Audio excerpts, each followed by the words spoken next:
দুপুর ৩টে নাগাদ নেহার ঘুম ভাঙল। চোখ খুলতে নিজেকে আতিকের কোলে আবিষ্কার করলো। আতিক নেহার মাথায় হাত বুলিয়ে দিচ্ছে, পাকে পাকে চুলগুলো টেনে দিচ্ছে। বেশ আরাম লাগছে নেহার। নেহা উঠতে নিলে আতিক বলল, তুমি কেন উঠছ? শুয়ে থাকো। কি দরকার আমাকে বলো। ওয়াশরুমে যাব। আচ্ছা। আতিক নেহাকে আস্তে করে কোল থেকে উঠিয়ে তারপর নিচে বিছানা দিয়ে নেমে নেহার হাত ধরে নামিয়ে ওয়াশরুমে নিয়ে গেল।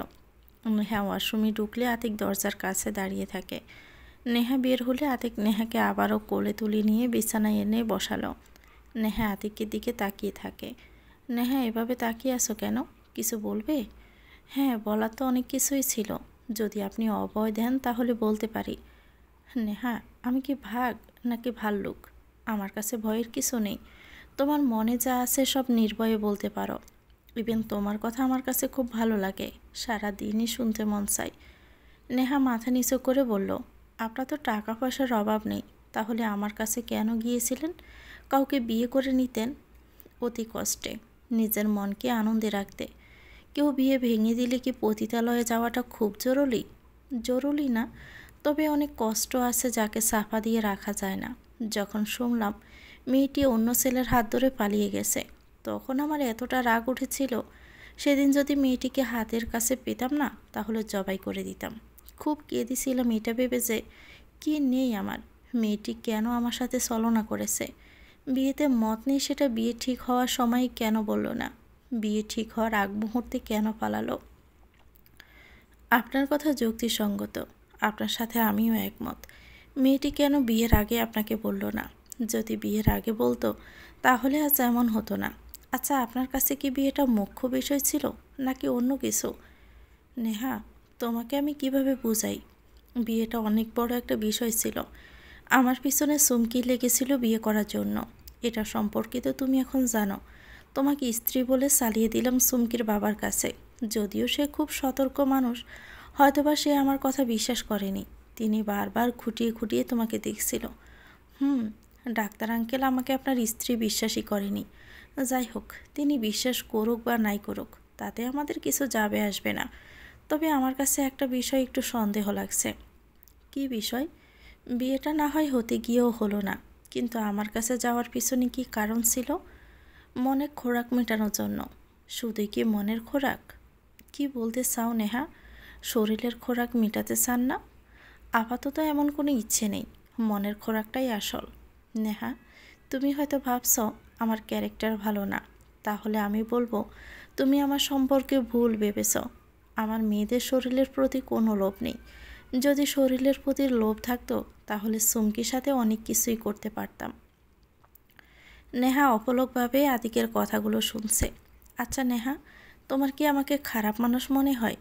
না, আমার কাছে আপনি একজন ভালো মানুষ। আতিক প্রসঙ্গ পরিবর্তন করে বলল, নেহা, তোমার শরীরের কি অবস্থা? কেমন লাগছে এখন? আলহামদুলিল্লাহ, আমাকে নিয়ে চিন্তা করা লাগবে না, আমি ভালো আছি। আতিক নেহার কপালে হাত দিয়ে বলল, গায়ে তো জ্বর আছে, তুমি শুয়ে থাকো, আমি আসতেছি। আতিক বালতি করে ওয়াশরুম থেকে বেরিয়ে বিছানার কাছে বসলো। নেহা তো অবাক হয়ে যায়, তারপর বলল, আপনি কি করছেন এসব? চুপ, একদম চুপ, কোনো কথা বলবে না। নেহাকে বালিশের উপরে শুইয়ে দিয়ে মাথার নিচে পাতলা পলিথিন বিছিয়ে দিয়ে কপাল বরাবর মগ দিয়ে পানি ডালছে আতিক। নেহা চোখ বন্ধ করে রাখো, যখন খুলতে বলবো তখন খুলবে। আতিক পানি ডালছে আর বলছে, জানো নেহা, বাবা চলে যাওয়ার পরে একদিন রাতে আমার গায়ে অনেক জ্বর উঠেছে, খুব জ্বর। এদিকে বাহিরের আবহাওয়া ভালো না, গুড়ি গুড়ি বৃষ্টি পড়ছে, সাথে দমকা বাতাস। মাকে বললাম, মা, আমার ভীষণ খিদে পেয়েছে, আমাকে সুপি নুডলস রান্না করে দিবে? মা কোনো উত্তর দেয়নি, হয়তো খেয়ালই করেনি, ফোনে কথা বলা নিয়েই ব্যস্ত। আমি জ্বরের গোড়ে চোখ মেলে তাকাতে পারছি না। এদিকে খিদের জ্বালায় পেট জ্বলছে, মুখ তিতায় ভরে গেছে। অনেকক্ষণ পরে দরজা খোলার আওয়াজ শুনে চোখটা হালকা করে খুললাম। দেখি মায়ের কাস্টমার এসেছে। মা তার সাথে ফাজলামি করছে। একটু পরে পাশের রুমের দরজা ঠাস করে আটকানোর শব্দ শুনলাম। এদিকে আমার কষ্টের অনুভূতি নিয়ে আমি ব্যস্ত, ওদিকে মাতার চাহিদা মেটানো নিয়ে ব্যস্ত। সারাটা রাত একটুও ঘুমাতে পারিনি। তখন শুধু একটা কথাই কানে বাজতে লাগলো, আমার মা বাবার মতো খারাপ মা বাবা দুনিয়াতে কোনো দিনও যেন সন্তানের মুখ না দেখে তারা যেন নিঃসন্তান হয়ে থাকে। নেহা আতিকের কান্নার অনুভূতিগুলো চোখ বন্ধ করেও অনুভব করছে। নিজের অজান্তে চোখের কোণে পানি চলে এসেছে। পানি দেওয়া হয়ে গেলে আতিক নেহার চোখে কিছুটা পানির ছিটা দিয়ে খাটের সাথে হেলান দিয়ে বসালো। চুলগুলো ভালো করে মুছে দিয়ে কপালে চুমু এঁকে দিয়ে বলল, এবার চুপ করে বসে থাকো, আমি সন্ধ্যার পরে বের হব। কোথায় যাবেন? মার্কেটে। কেন? তোমার জন্য কিছু ড্রেস কিনতে। তুমি তো এখন যেতে পারবে না, তাই আমার একা কিনে নিয়ে আসতে হবে। যখন তুমি সুস্থ হবে তখন আবার যাব তোমাকে নিয়ে। 2 দিন মার্কেট করব? নেহা, তোমার ইচ্ছে করলে তুমি প্রতিদিন মার্কেট করবে। তোমার নামে আমি ব্যাংক অ্যাকাউন্ট খুলে দিব, সাথে ডেবিট কার্ড। যখন যা লাগবে গাড়ি করে যাবে, কেনাকাটা শেষ করে বিল পেমেন্ট করে চলে আসবে। তুমি আতিক মৃধার স্ত্রী, এটা মনে রাখতে হবে। মিথ্যে স্ত্রী? নেহা, মিথ্যে হলেও বা কি, স্ত্রী তো। মিথ্যেটাকে কি সত্যি করা যায় না? না, যায় না। আমি জানতাম এটাই বলবেন, কারণ আমি তো আপনার কাছে শুধুমাত্র পতিতা, আর কিছু না। নেহা, তোমার সত্যিটা জানার পরে তোমাকে কখনো পতিতা মনে করিনি।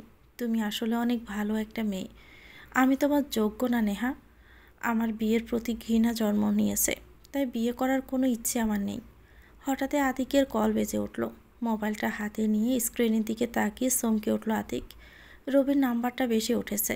কল রিসিভ করে সালাম দিতে রবি বলল, ইপ্তি কে? কোন ইপ্তি? সোনিয়া মার্ডার কেসের আসামি, সিরিয়াল কিলার। সোনিয়া কে? সেদিন যে লাশটা পেয়েছিলাম। ও আচ্ছা, ওই মৃত মেয়েটির কথা বলছিস? হুম।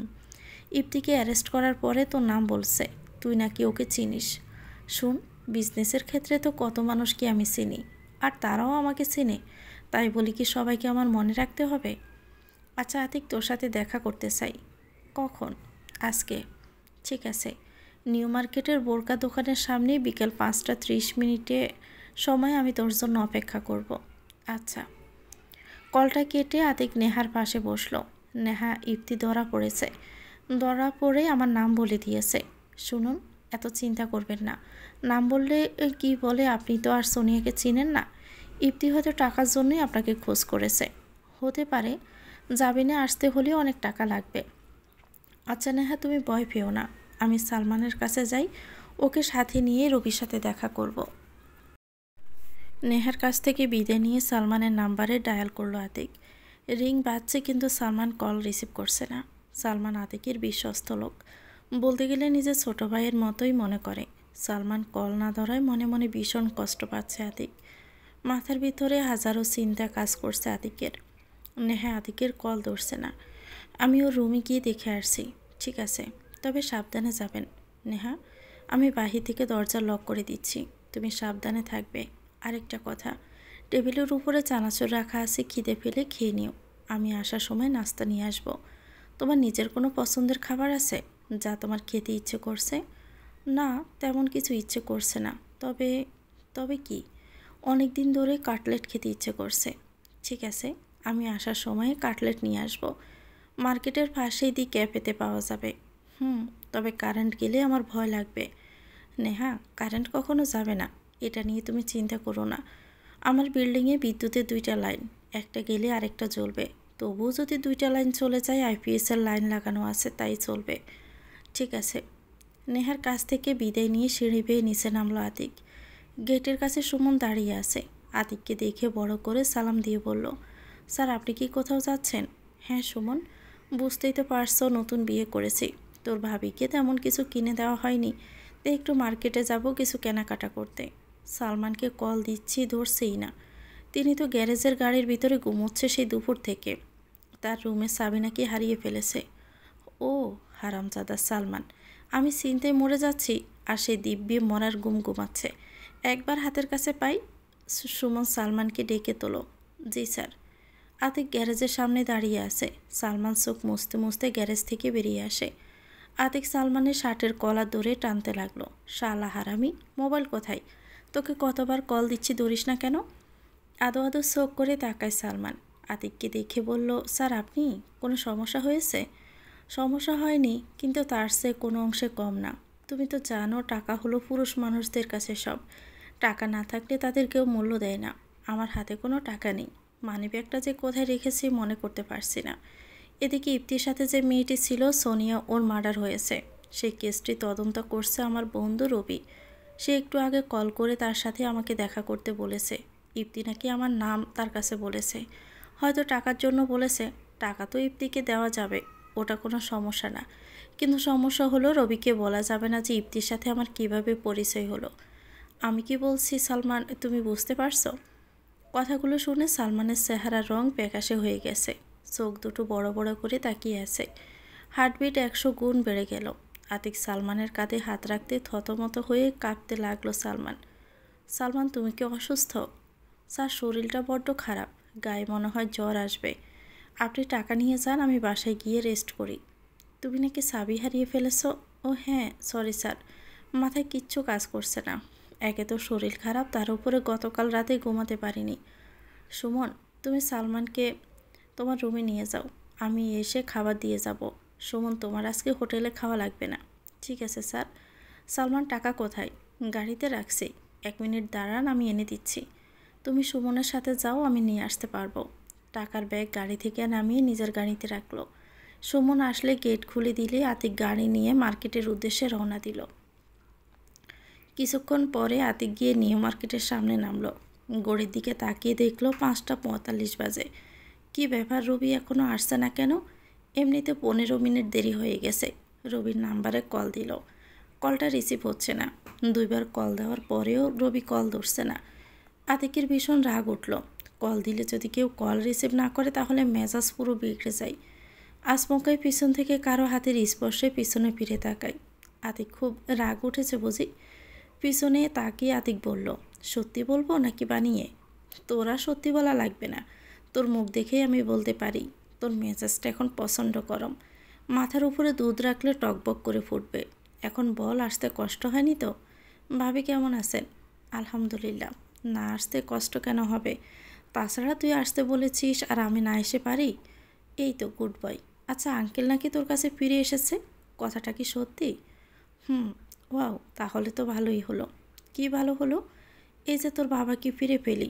শোন, আমার বাবা মারা গেছেন, সে ফিরে এসেছে, সে সুবিধাবাদী, তাই তাকে নিয়ে আমার কোনো মাথা ব্যথা নাই। সে আসলেও কি আর গেলেও কি। আচ্ছা আতিক শোন, চল কোথাও বসে কথা বলি। রবিকে সাথে নিয়ে সামনে রেস্টুরেন্টে বসলো আতিক। মেনু কার্ডটা হাতে নিয়ে নাড়াচাড়া করছে আতিক। নেহার জন্য মনটা আনসান করছে। কী রে আতিক, মুখ গম্ভীর করে বসে আছিস কেন? বাবার জন্য মন খারাপ? সাথে নিয়ে আসতে পারলি না? বুঝি তো, নতুন বউকে একা রেখে আসাটা খুবই কষ্টজনক। না রে দোস্ত, ওসব কিছু না। কিছু অর্ডার দিবি না? হ্যাঁ দিব, 2টা কোল্ড ড্রিঙ্কস আর 2টা ডাবল ডিমের মোগলাই। 20 মিনিট অপেক্ষার পরে ওয়েটার এসে টেবিলে খাবার দিয়ে গেল। দুজনে খাচ্ছে। রবি কাঁটা চামচে করে মোগলাইয়ের পিস মুখে তুলে নিয়ে বলল, এখানে সসটাও দারুণ। জানি। এখন কাজের কথা বল, কি কাজের জন্য আমাকে ডেকেছিস? ইপ্তিকে আমরা সোনিয়ার খুনের সন্দেহজনকভাবে আটক করেছি। গার্ডিয়ানের কথা বললে তখন তোর নাম বলে। তুই কি ইপ্তিকে চিনিস? আতিক মোগলাইয়ে কামড় দিতে দিতে বলল, চেহারা না দেখলে বলতে পারবো না। কত মানুষই তো আমাকে চিনে, আমি হয়তো তাদের নাও চিনতে পারি। হ্যাঁ, তাও ঠিক বলেছিস। খুনটা কি ইপ্তি করেছে? না, সে স্বীকার পায়নি। মেয়েটির নাম নাকি সোনিয়া। মেয়েটি নাকি তার গার্লফ্রেন্ড ছিল। যাকে ভালোবাসে তাকে কি সে খুন করতে পারে? এই একটা কথাই বারবার বলছে। আমারও ইপ্তির কথায় বিশ্বাস হচ্ছে। ইপ্তি যদি খুন করতো তাহলে সে এখানে থাকতো না, নিজেকে বাঁচাতে পালিয়ে যেত। কিন্তু ইপ্তি পালায়নি, সে উল্টো এসে লাশটাকে চিহ্নিত করতে আমাদের সাহায্য করেছে। তবে আজকাল বোঝা যায় না কারা সিরিয়াল কিলার, সাইকো, তাদের মন মানসিকতার সাথে কারো মিলবেও না। সে সবার সাথে মিশবে, খাবে, কিন্তু মনের ভিতরে অন্য কিছু চলবে। আচ্ছা রবি, আমি ইপ্তির সাথে দেখা করতে চাচ্ছি, কখন দেখা করা যায়? ইপ্তি এখন থানায় আছে, সত্যিটা স্বীকার না করলে 2-1 দিনে হয়তো রিমান্ডে নিয়ে যাওয়া হবে, সেখান থেকে কোর্টে চালান। যদি ইপ্তির আত্মীয় স্বজন থাকে তারা জামিনের জন্য কোর্টে আপিল করবে। সেখান থেকে জজ যদি মনে করে আসামি জামিন পাবে তাহলে দিবে, নতুবা কি নতুন জেলখানায় প্রেরণ করা হবে। 2 মাস পরে তারিখ পড়লে কোর্টে হাজির করবে। এভাবে চলতে থাকবে। যদি আসল খুনের মানুষ পায় তখন মামলাটা নিষ্পত্তি পাবে, তখনই ইপ্তি মুক্তি পাবে। এটা তো লং একটা প্রসেস। খুনটা করার সময় কি মনে ছিল না কি নৃশংসভাবে খুনটা করেছে? এমন কোন বিকৃত মস্তিষ্ক ছাড়া কারো কাজ হতে পারে না।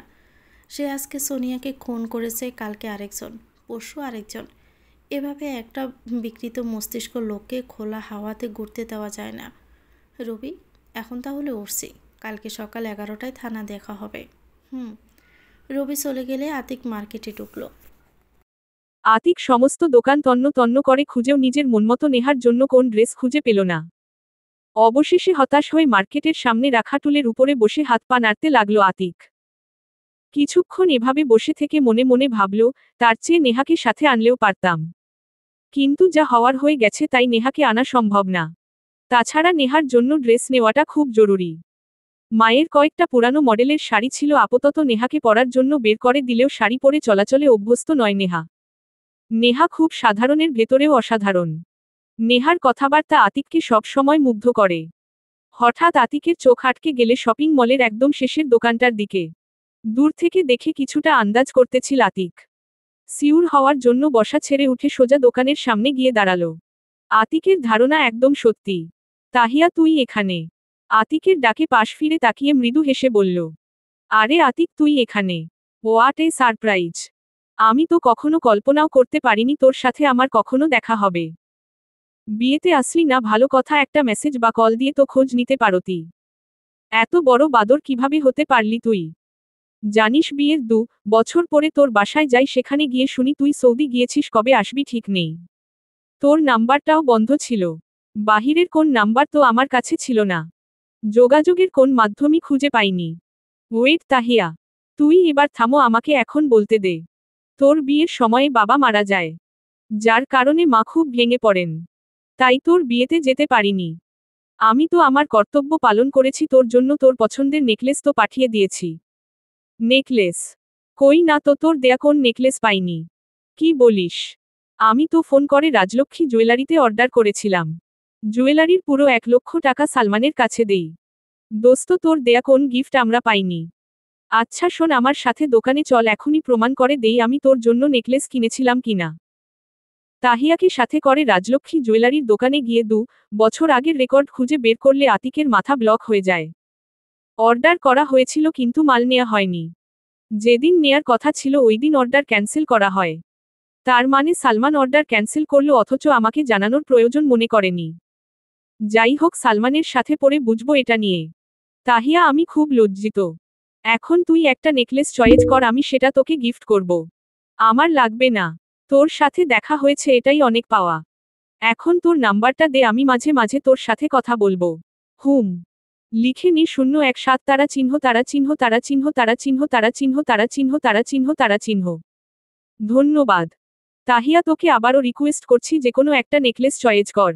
আচ্ছা বাবা, করছি। তুই তো সব সময় খামখেয়ালি করিস, তোর সাথে পারবো না তাই আমি চয়েস করছি। নেকলেস চয়েস করা হয়ে গেলে আতিক নেহার জন্য একটা চয়েস করল। আতিক, আরেকটা কাউকে দিবি নাকি? কেউ আছে নাকি?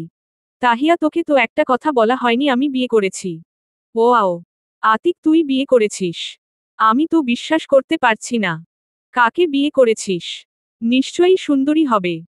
তুই তো আমার প্রেমে স্কুল থেকে হাবুডুবু খেয়েও আমাকে বিয়ে করতে পারলি না, কারণ আমি তোকে জাস্ট বন্ধু ভাবতাম আর কিচ্ছু না। জানি তো। আমি যাকে বিয়ে করেছি সে আহামরি অত সুন্দরী না। তবে তার মনটা খুব ভালো। আমি প্রথম দেখায় তার প্রেমে পড়ে গেছি। নেহার জন্য মার্কেটে এসেছি কিছু ড্রেসআপ কেনার জন্য। ও তাই বুঝি? বাহ! তোর তো দেখছি বেশ পরিবর্তন হয়েছে।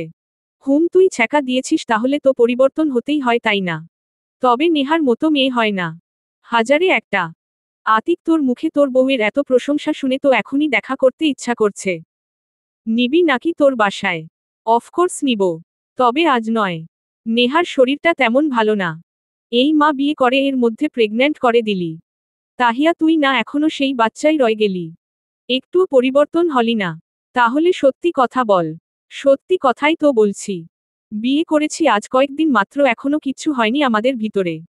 এখন শোন, নেহাকে বাসায় একা রেখে এসেছি, তাড়াতাড়ি কেনাকাটা করে ফিরতে হবে। চল। তাহিয়াকে সাথে নিয়ে সামনের দোকানে ঢুকে কিছু tops, jeans, palazzo, T shirt, গেঞ্জি কিনে জুতার দোকানে ঢুকে স্লিপার, শু কিনে বের হলে তাহিয়া বলল, দোস্ত তুই এখন বাকিটা কিনে নিয়ে বাসায় যা, সায়ন কল দিচ্ছে। ঠিক আছে তুই তাহলে যা। তবে বাসায় বেড়াতে আসিস সায়নকে নিয়ে। আতিক হাসতে লাগলো। সায়নকে বিয়ে করেছিস ভালো কথা, ওর মতো লুইচ্ছা ছেলে এলাকায় একটা আছে বলে আমার মনে হয় না।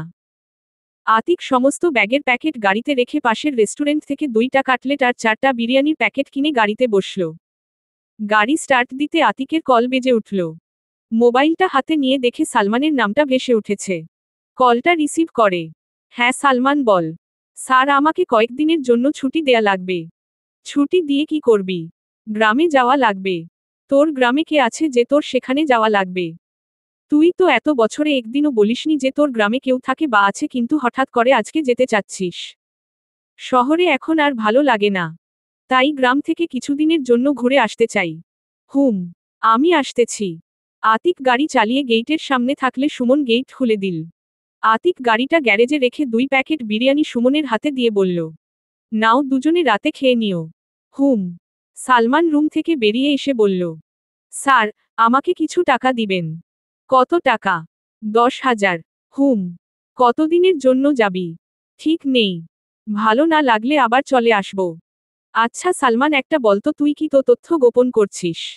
দুদিন ধরে অনেকটা পরিবর্তন লাগছে তোকে। যদি কোন সমস্যা হয়ে থাকে তাহলে প্লিজ আমার সাথে শেয়ার কর। না স্যার, কোন সমস্যা নেই। সমস্যা না থাকলে তো কিছু বলার নেই। তবে একটা কথাই বলবো, যদি পথ চলতে কোন সমস্যায় পড়িস তাহলে আমাকে অবশ্যই বলবি, আমি চেষ্টা করব তোকে সমাধান দিতে। কালকে সকালে যাবি নাকি? সকাল 8:45 বাস ছাড়বে। ওকে। যাওয়ার আগে টাকা নিয়ে যাস। আতিক খাবারের প্যাকেট হাতে নিতে সুমন এসে বলল, বাকি জিনিসপত্র আমি রুমে নিয়ে আসছি, আপনি যান। আচ্ছা। আতিক দরজা খুলে ভিতরে ঢুকল। সুমনও আতিকের পিছনে পিছনে ঢুকল। স্যার কোথায় রাখব? টেবিলের উপরে রাখো। সুমন প্যাকেটগুলো টেবিলের উপরে রাখল। তারপর সুমন বলল, স্যার আমি তাহলে যাচ্ছি। যাও। আতিক প্যাকেট খুলে কাটলেট প্লেটে ঢেলে নেহার রুমে নিয়ে গেল। নেহা বিছানার উপরে ওপাশ ফিরে শুয়ে আছে। আতিক লাইট অন করে বিছানার উপরে রেখে নেহাকে ডাক দিল। নেহা শোয়া ছেড়ে উঠে বসল। নেহা তোমার কি শরীর খারাপ লাগছে? না এখন ঠিক আছি। আপনি কখন এলেন? এই তো 10 মিনিটের মতো হবে। আতিক নেহার কপালে হাত দিয়ে বলল, গায়ে তো এখনো জ্বর আছে। আচ্ছা তোমার কি মাথা ব্যথা করছে? অল্প। তুমি কাটলেট খাও, আমি তোমার জন্য মশলা দেয়া চা বানিয়ে আনছি। গরম গরম খেলে মাথা ব্যথা কমে যাবে। আমার জন্য আপনাকে এত কষ্ট করা লাগবে না। সবে তো এলেন, এখনই রান্নাঘরে ঢুকবেন, ব্যাপারটা ভালো লাগছে না। আপনি বসেন, আমি চা বানিয়ে আনছি। নেহা একদম বেশি বুঝবে না। তোমার শরীর খারাপ সেদিকে তোমার খেয়াল আছে। গায়ে জ্বর, মাথা ব্যথা নিয়ে চুলার কাছে যাবে, তারপর গরমের তাপে ঘাম দিয়ে আবারও জ্বর বাড়বে। নেহা তুমি কি অসুস্থ থাকতে চাও? কি যে বলেন না। আমি অসুস্থ থাকতে চাইব কেন? সবাই সুস্থ থাকতে চায়। আপনার কাছে যদি অনেক টাকা থাকে আর আপনি যদি অসুস্থ থাকেন তাহলে সেই টাকার কোন মূল্য নেই। হ্যাঁ জানি নেহা, তোমার মতো এত জ্ঞান বুদ্ধি আমার নেই। হা হা হা হাসালেন আমাকে। আমার কোন জ্ঞান বুদ্ধি নেই? যদি থাকতো তাহলে কি আমার এমন দশা হতো? আজ বিয়ে করে স্বামীর ঘরে থাকতাম, তার আদর সোহাগ পেতাম। কিন্তু এখন আর সেই আশা নেই। আজ এখানে কাল অন্যখানে যেতে হবে। নেহা এসব কি বলছো তুমি? তার মানে আমার এখানে থাকতে তোমার ভালো লাগছে না? ঠিক আছে তুমি সুস্থ হও, তোমাকে আমি মুক্তি করে দিব। আপনি কষ্ট পাবে না। আপনাকে হার্ট করার জন্য কথাগুলো বলিনি। থাক, সান্ত্বনা দেয়ার কোন প্রয়োজন নেই। তুমি খাওয়া শুরু কর, আমি চা বানিয়ে আসতেছি। আপনি খাইয়ে দিন। আমার হাতে পেইন করছে। আতিক ঘাবড়ে গিয়ে নেহার হাত ধরে উল্টে পাল্টে দেখতে লাগল। নেহা হঠাৎ করে পেইন করছে কেন? কোথাও ব্যথা পেয়েছ? না, বিকাল থেকেই পেইন করছে। আমাকে বললে না কেন? আপনাকে এত টেনশন দিতে চাচ্ছিলাম না। নেহা এমন কাজ যদি কখনো কর তাহলে আমার চেয়ে আর কেউ রাগ হবে না। আতিক নেহাকে খাইয়ে দিচ্ছে। নেহাও পরম তৃপ্তিতে খেয়ে যাচ্ছে। আচ্ছা নেহা তুমি কতদূর পড়াশোনা করেছ? আমি এইচএসসি পাশ করে অনার্সে ভর্তি হতে পারিনি ইফতির জন্য। পড়ার ইচ্ছা আছে। নড়ে চড়ে বসল নেহা। আমার পড়তে ভালো লাগে। সত্যি? ঠিক আছে, আমি তোমাকে প্রাইভেট ভার্সিটিতে ভর্তি করাবো। তাহলে তো ভালোই হবে। নেহা তুমি বস, আমি চা বানিয়ে আনছি। আতিক রান্না ঘরে গিয়ে গ্যাসের চুলায় চায়ের কেটলিটা দিয়ে পানি ফুটিয়ে পরিমাণমতো চিনি দিয়ে সব মশলা একসাথে দিয়ে ভালো করে ফুটিয়ে মগে ঢেলে তাতে টি প্যাক দিয়ে নেহার কাছে নিয়ে গেল। নেহার দিকে চায়ের মগটা এগিয়ে দিয়ে বলল, নাও লিকারটা তোমার পছন্দ মতো করে নাও। নেহা চায়ের মগে চুমুক দিয়ে আতিকের দিকে তাকিয়ে বলল, আপনি তো দারুণ চা বানান। ফ্লেভারটাও দারুণ। সব তোমার জন্য। নেহা মুচকি হাসি দিয়ে হাসল। তারপর চায়ের মগে চুমুক দিতে দিতে বলল, আপনি কি হোটেলে খান? না, সালমান আর আমি দুজনে মিলে রান্না করি। তবে আমার কারো হাতের রান্না ভালো লাগে না, তাই বেশিরভাগ সময় আমি নিজেই রান্না করে খাই। যখন রান্না করতে ইচ্ছা করে না তখন রেস্টুরেন্ট থেকে আনিয়ে খাই। ব্যাচেলর জীবন, তাই এত চিন্তাও নেই। আজ থেকে আমি রান্না করে আপনাকে খাওয়াব। তাই আপনি সব বাজার করে দিবেন। আমি আমার মতো করে রান্না করব। ঠিক আছে, তবে এক শর্তে। কি শর্ত? তোমাকে স্টাডিটা কন্টিনিউ করতে হবে। আলহামদুলিল্লাহ, তাহলে তো আমি এক পায়ে রাজি। ওয়াও, এক পায়ে রাজি হলে তো পড়ে যাবে। দু পায়ে রাজি হও। আতিকের কথা শুনে দুজনে হাসতে লাগল। নেহা বিছানায় হেলান দিয়ে শুয়ে আছে। মাথার ভেতরে চিনচিন করে ব্যথা করছে। আতিক নেহার পাশে আধা শোয়া অবস্থায় শুয়ে আছে। কিছুক্ষণ এভাবে তাকিয়ে থেকে আতিক খোকখোক করে কাশি দিয়ে বলল, নেহা তোমার কি শরীর খারাপ লাগছে? একটু। কি হয়েছে? মাথাটা ব্যথা এখনো কমছে না। একটু পরে আরেক কাপ রং চা খাবে। রাতে ঘুমানোর আগে বুকে আর পায়ের তালুতে সরিষার তেল গরম করে ডলতে হবে। তোমার মাথা ব্যথার কারণটা আমি বুঝতে পেরেছি। তোমার বুকের মাঝে কাশ জমা হয়ে আছে, যার কারণে নাকের মধ্যে হালকা সর্দি থাকে, তাই তো তোমার মাথা ব্যথা থাকে। সরিষা ভর্তা খাওয়াতে পারলে ভালো হতো, কিন্তু আমি তো ভর্তা বাটতে পারি না, তাই তো তোমাকে খাওয়াতে পারছি না। আপনি এত অস্থির হবে না প্লিজ। আমি ঠিক আছি, আমার তেমন কোন সমস্যা হয়নি। নেহা, তুমি অতিরিক্ত কথা বলো। একটু চুপ থাকতে পারো না? আচ্ছা চুপ থাকলাম, তবে হ্যাঁ, আবার আমাকে কথা বলতে ডাকবেন না কিন্তু। ঈশ্বস, বললেই হলো নাকি? তোমাকে চুপ করতে বলছি, তুমি অযথাই প্যান কর, যেটা আমার একদম পছন্দ না। কাজের কথা বললে আমি কোন বাধা দিব না। বুঝলাম, আমি তো বাচাল, তাই আমার মুখ বন্ধ রাখাই শ্রেয়। ঘড়ির দিকে তাকিয়ে নেহা বলল, রাত প্রায় 12টা বেজে গেছে, চা বানালে জলদি করে আনেন, আমার প্রচণ্ড ঘুম পেয়েছে। ঘুম পেয়েছে বললেই হবে, রাতে খাবে না? একটু আগেই তো কাটলেট আর চা খেলাম, তাহলে আর কি খাবো? আমি তো বিরিয়ানি নিয়ে এসেছি। আপনি খেয়ে নিন, আমি আর খাবো না। তুমি না খেলে আমিও খাবো না। ঠিক আছে, তাহলে খাইয়ে দিন, কয়েক লোকমা খাবো। হুম একটা প্যাকেট ভেঙে নিয়ে আসি, বাকি প্যাকেটটা ডিপে রাখি, কালকে গরম করে দিবে। হুম আতিক প্যাকেট খুলে দেখে বিরিয়ানি ঠান্ডা হয়ে গেছে, তাই প্লেটে ঠেলে ওভেনে দিয়ে গরম করে নিয়ে আসল। নেহাকে কয়েক লোকমা খাওয়ানো হলে নেহা বলল, আমি আর পারছি না, আপনি খেয়ে নিন। এতটুকু খেলে হয়? অর্ধেক তো শেষ করবে নাকি? আপনি কি আমাকে খাইয়ে মারার প্ল্যান করছেন? হা হা হা করে হাসল আতিক। নেহা, একটা কথা বলবো? বলেন। তোমার মতো মেয়েকে যদি আমার জীবনে পেতাম তাহলে জীবনটা ধন্য হয়ে যেত। তোমাকে নিয়ে কয়েকদিন ধরে ভাবছি, কিন্তু কোন সমাধান খুঁজে পাচ্ছি না। আমাকে নিয়ে কি ভাবছেন? তুমি তো ভার্জিন নও। ইফতি তোমাকে বেশ কয়েকবার ব্যবহার করেছে। যদি ভার্জিন থাকতে তাহলে আমি তোমাকে বিয়ে করতাম। এখন তোমাকে বিয়ে করতে কেন জানি ভক্তি হচ্ছে না। তুমি পতিতা নও, তবুও মন মানছে না। আমি তো কখনো বলিনি আমি ভার্জিন। যাকে ভালোবেসেছি তাকেই তো বিয়ে করে, তার সাথে ফিজিক্যালি এটাচ হয়েছি। বিয়ে না করে তো হয়নি। ইফতি আমার সাথে প্রতারণা করেছে, তাতে কি আমার দোষ? ছলনা করে আমার সতীত্বকে কেড়ে নিয়েছে, তাতে কি আমার দোষ? আজ যদি আমার জায়গায় আপনার বোন দাঁড়িয়ে থাকতো, তাহলে কি পারতেন তার চরিত্র নিয়ে কথা তুলতে? পারতেন না, কেন জানেন? কারণ আপনারা বড়লোক। গায়ে টাকার গন্ধ আছে। আর আমরা গরিব, আমাদের গা থেকে নোংরা ডাস্টবিনের পচা গন্ধ বের হয়। আতিক স্যার, আমি আপনাকে অন্য রকম ভেবেছিলাম। ধারণা করেছিলাম আপনি আর 10জন পুরুষদের মতে নয়। কিন্তু আমার সব ধারণা আপনি এক নিমিষ বদলে দিলেন। আপনার কথা দিয়ে প্রমাণ করলেন আমার মতো পতিতাকে পায়ের নিচে রাখা যায়, মাথায় তোলা যায় না। আমাকে আপনার বিয়ে করতে হবে না, ভয় নেই। শুধু এতটুকু বলবো, কারো ভাবনা নিয়ে খেলার আগে 10বার ভেবে নিবেন। জীবনটা কোন খেলনা নয়, তাই যা কিছু করবেন ভেবে চিন্তে করবেন। নেহা, তুমি আমাকে ভুল বুঝছো। আমি এসব বলতে চাইনি। তুমি যা বললে তার কোনোটাই সত্যি নয়। আমি বলতে চেয়েছি। চুপ করেন আপনি, একদম চুপ। আমি কোন অজুহাত শুনতে চাই না। নেহা প্রচণ্ড রকমের মুড অফ করে অন্য পাশ করে ফিরে তাকায়। আতিক নেহার হাত শক্ত করে জড়িয়ে ধরে বলল, নেহা আমাকে ভুল বুঝো না। তোমাকে হার্ট করার উদ্দেশ্য নেই আমার। আতিকের মোবাইলটা বেজে উঠল। আতিক ভাবছে এত রাতে কে কল দিল। মোবাইলটা হাতে নিয়ে দেখে তাহিয়ার নাম্বার। কি ব্যাপার, এত রাতে কল দিয়েছে কেন? নেহা কপাল কুঁচকে বলল, এত রাতে কে কল দিয়েছে? তাহিয়া। তাহিয়া কে? আমার বান্ধবী। ও আচ্ছা, আপনার গার্লফ্রেন্ড। তাই তো বলি হঠাৎ করে আমার সাথে এভাবে কথা কেন বলছেন? আমাকে আপনি তাড়িয়ে দিতে চান তাই না? ঠিক আছে, আপনার তাড়ানো লাগবে না, আমি নিজে থেকেই চলে যাব। Neha shut up. বেশি বুঝবা না। তাহিয়াকে এক সময় আমার পছন্দ ছিল, কিন্তু ও কখনো আমাকে পছন্দ করত না। তাহিয়া এখন ম্যারিড পারসন। তাই এমনটা কখনো ভাববে না। নেহা মুখেটা ভেঙচি কেটে অন্যদিকে তাকিয়ে থাকল। আতিক কলটা রিসিভ করতেই তাহিয়া বলল, বাহ, এখনো জেগে আছিস? আমি তো ভাবছি নতুন বউয়ের সাথে। হ্যাঁ, জেগে আছি।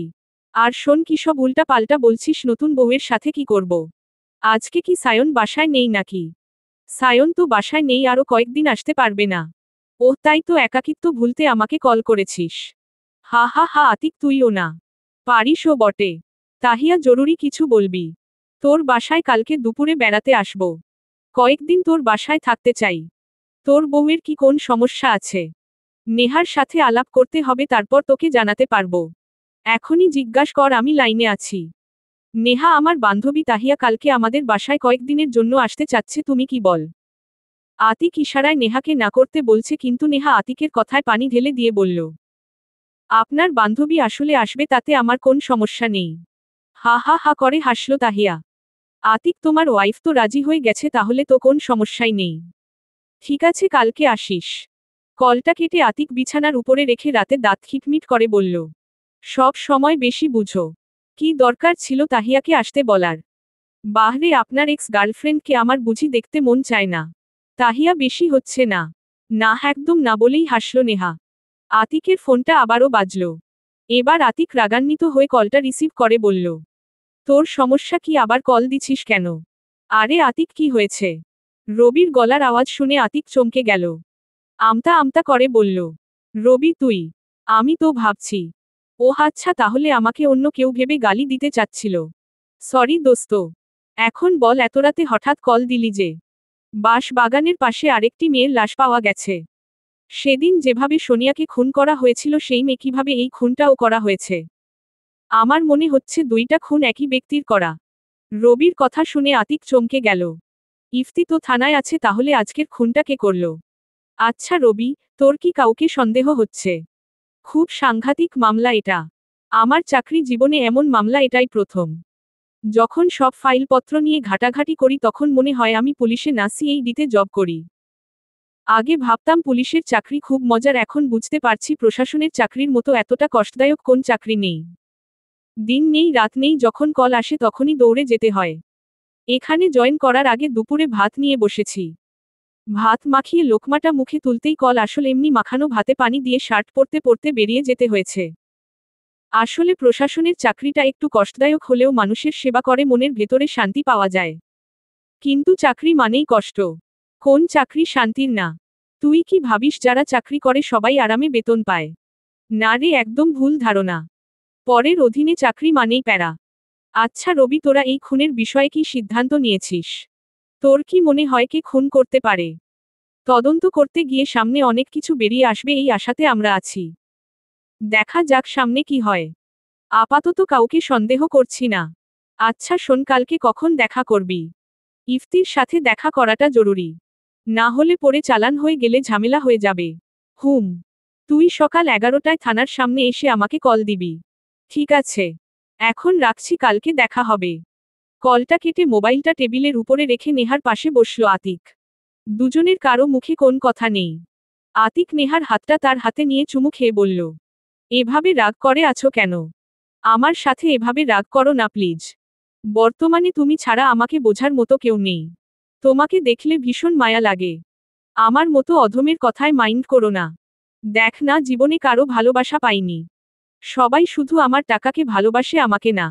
নেহা, তুমি যদি আমাকে না বুঝো তাহলে আমি মরেও শান্তি পাবো না। নেহা মুখটা ভেঙচি কেটে অন্যদিকে তাকালো। আতিক নেহার কোলের উপরে শুয়ে পায়ের উপরে পা তুলে দুলাতে লাগল। নেহার ভীষণ হাসি পেলেও কিছুক্ষণ আগের কথা মনে করে আবারও মুখটা মলিন হয়ে যায়। আতিক আবারও বলতে শুরু করল, নেহা তোমার কি কারো উপরে সন্দেহ হয়? প্রথমে সোনিয়া, এখন আরেকটা মেয়ে। দুটো খুনই একই ধরনের। কিন্তু কে করতে পারে এই খুনগুলো? আমার তো মাথায় কিচ্ছু আসছে না। নেহা একটু নড়েচড়ে বসে বলল, কিভাবে বলবো বলুন? পুলিশ যেখানে এখনো বের করতে পারেনি খুনটা কে করেছে, সেখানে তো আমরা সাধারণ পাবলিক। আমাদের এসব নিয়ে মাথা ব্যথা করে লাভ নেই। যখন আসল খুনি সামনে আসবে তখন আমরা তার চেহারা দেখতে পাব। নেহা, জানো, প্রথমে আমি ইফতিকে সন্দেহ করেছিলাম, কিন্তু আজকে তো ইফতি থানায় আছে, তাহলে নিশ্চয়ই ইফতি খুনটা করতে পারেনি। সবচেয়ে যে বিষয়টা নোংরা লাগছে, খুন করার আগে ধর্ষণ করে নেয়। এটা কি কোন সুস্থ মস্তিষ্কের কাজ হতে পারে?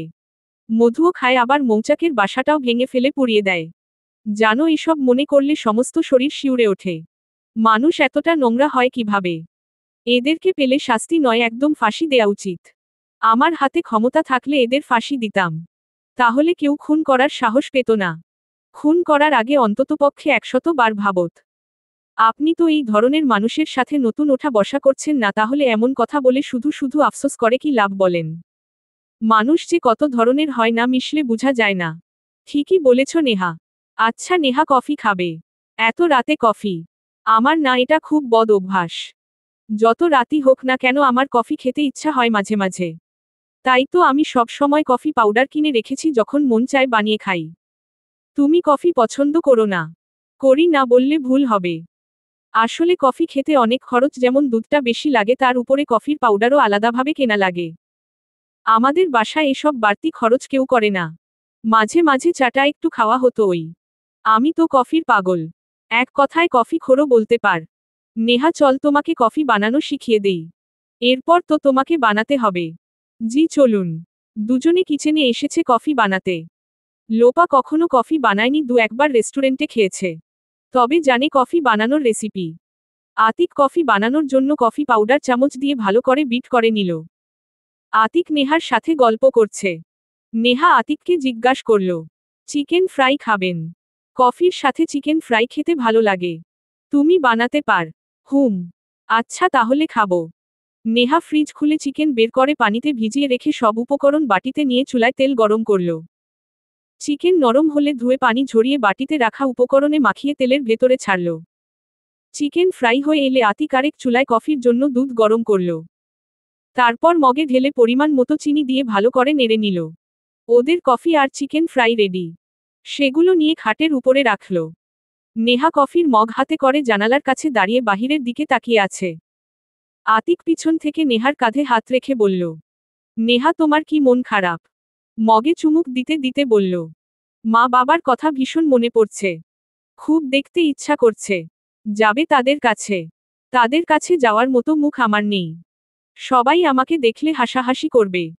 এই তো আপনি কিছুক্ষণ আগে আমাকে নিয়ে হাসাহাসি করলেন। আমি জানি আপনি আমাকে করুণা করে আপনার কাছে রেখেছেন। আপনি আমার অনেক বড় উপকার করেছেন, তাতে কোন সন্দেহ নেই, তবে কেন জানি নিজের দিকে তাকাতে লজ্জা লাগছে। খুব কষ্ট লাগে যখন ফেলে আসা অতীতকে মনে পড়ে। তখন আত্মহত্যা করতে ইচ্ছা করে। জীবনে কিছুই পেলাম না। সব ছিল তবুও হারালাম।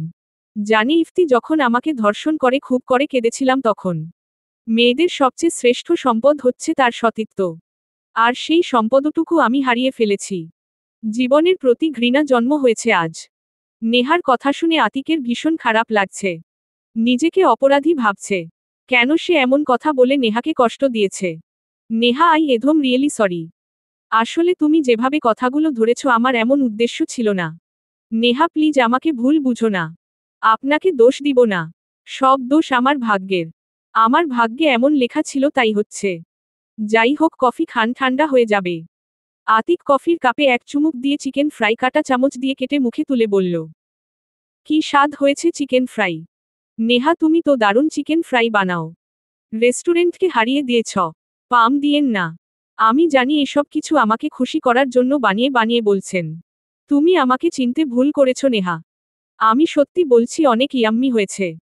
তুমি খেয়ে দেখ, তাহলে এর স্বাদ বুঝতে পারবে। নেহা বলল, আপনি খেয়ে ফেলুন, আমি খাবো না। নেহা মগ হাতে নিয়ে চলে যেতে নিলে আতিক নেহার হাত টেনে ধরল। নেহা সামনে তাকিয়ে বলল, হাত ছাড়ুন। পানি খাবো। আতিক নেহাকে হেঁচকা টান দিলে নেহা আতিকের বুকের উপরে পড়ল। আতিক নেহার মুখটা তুলে কপালে চুমু খেয়ে ঠোঁটের ভেতরে নিজের ঠোঁট ডুবিয়ে দিল। নেহা তো পুরোই অবাক। নেহাকে কোলে তুলে বিছানায় নিয়ে শুয়ে পড়ল।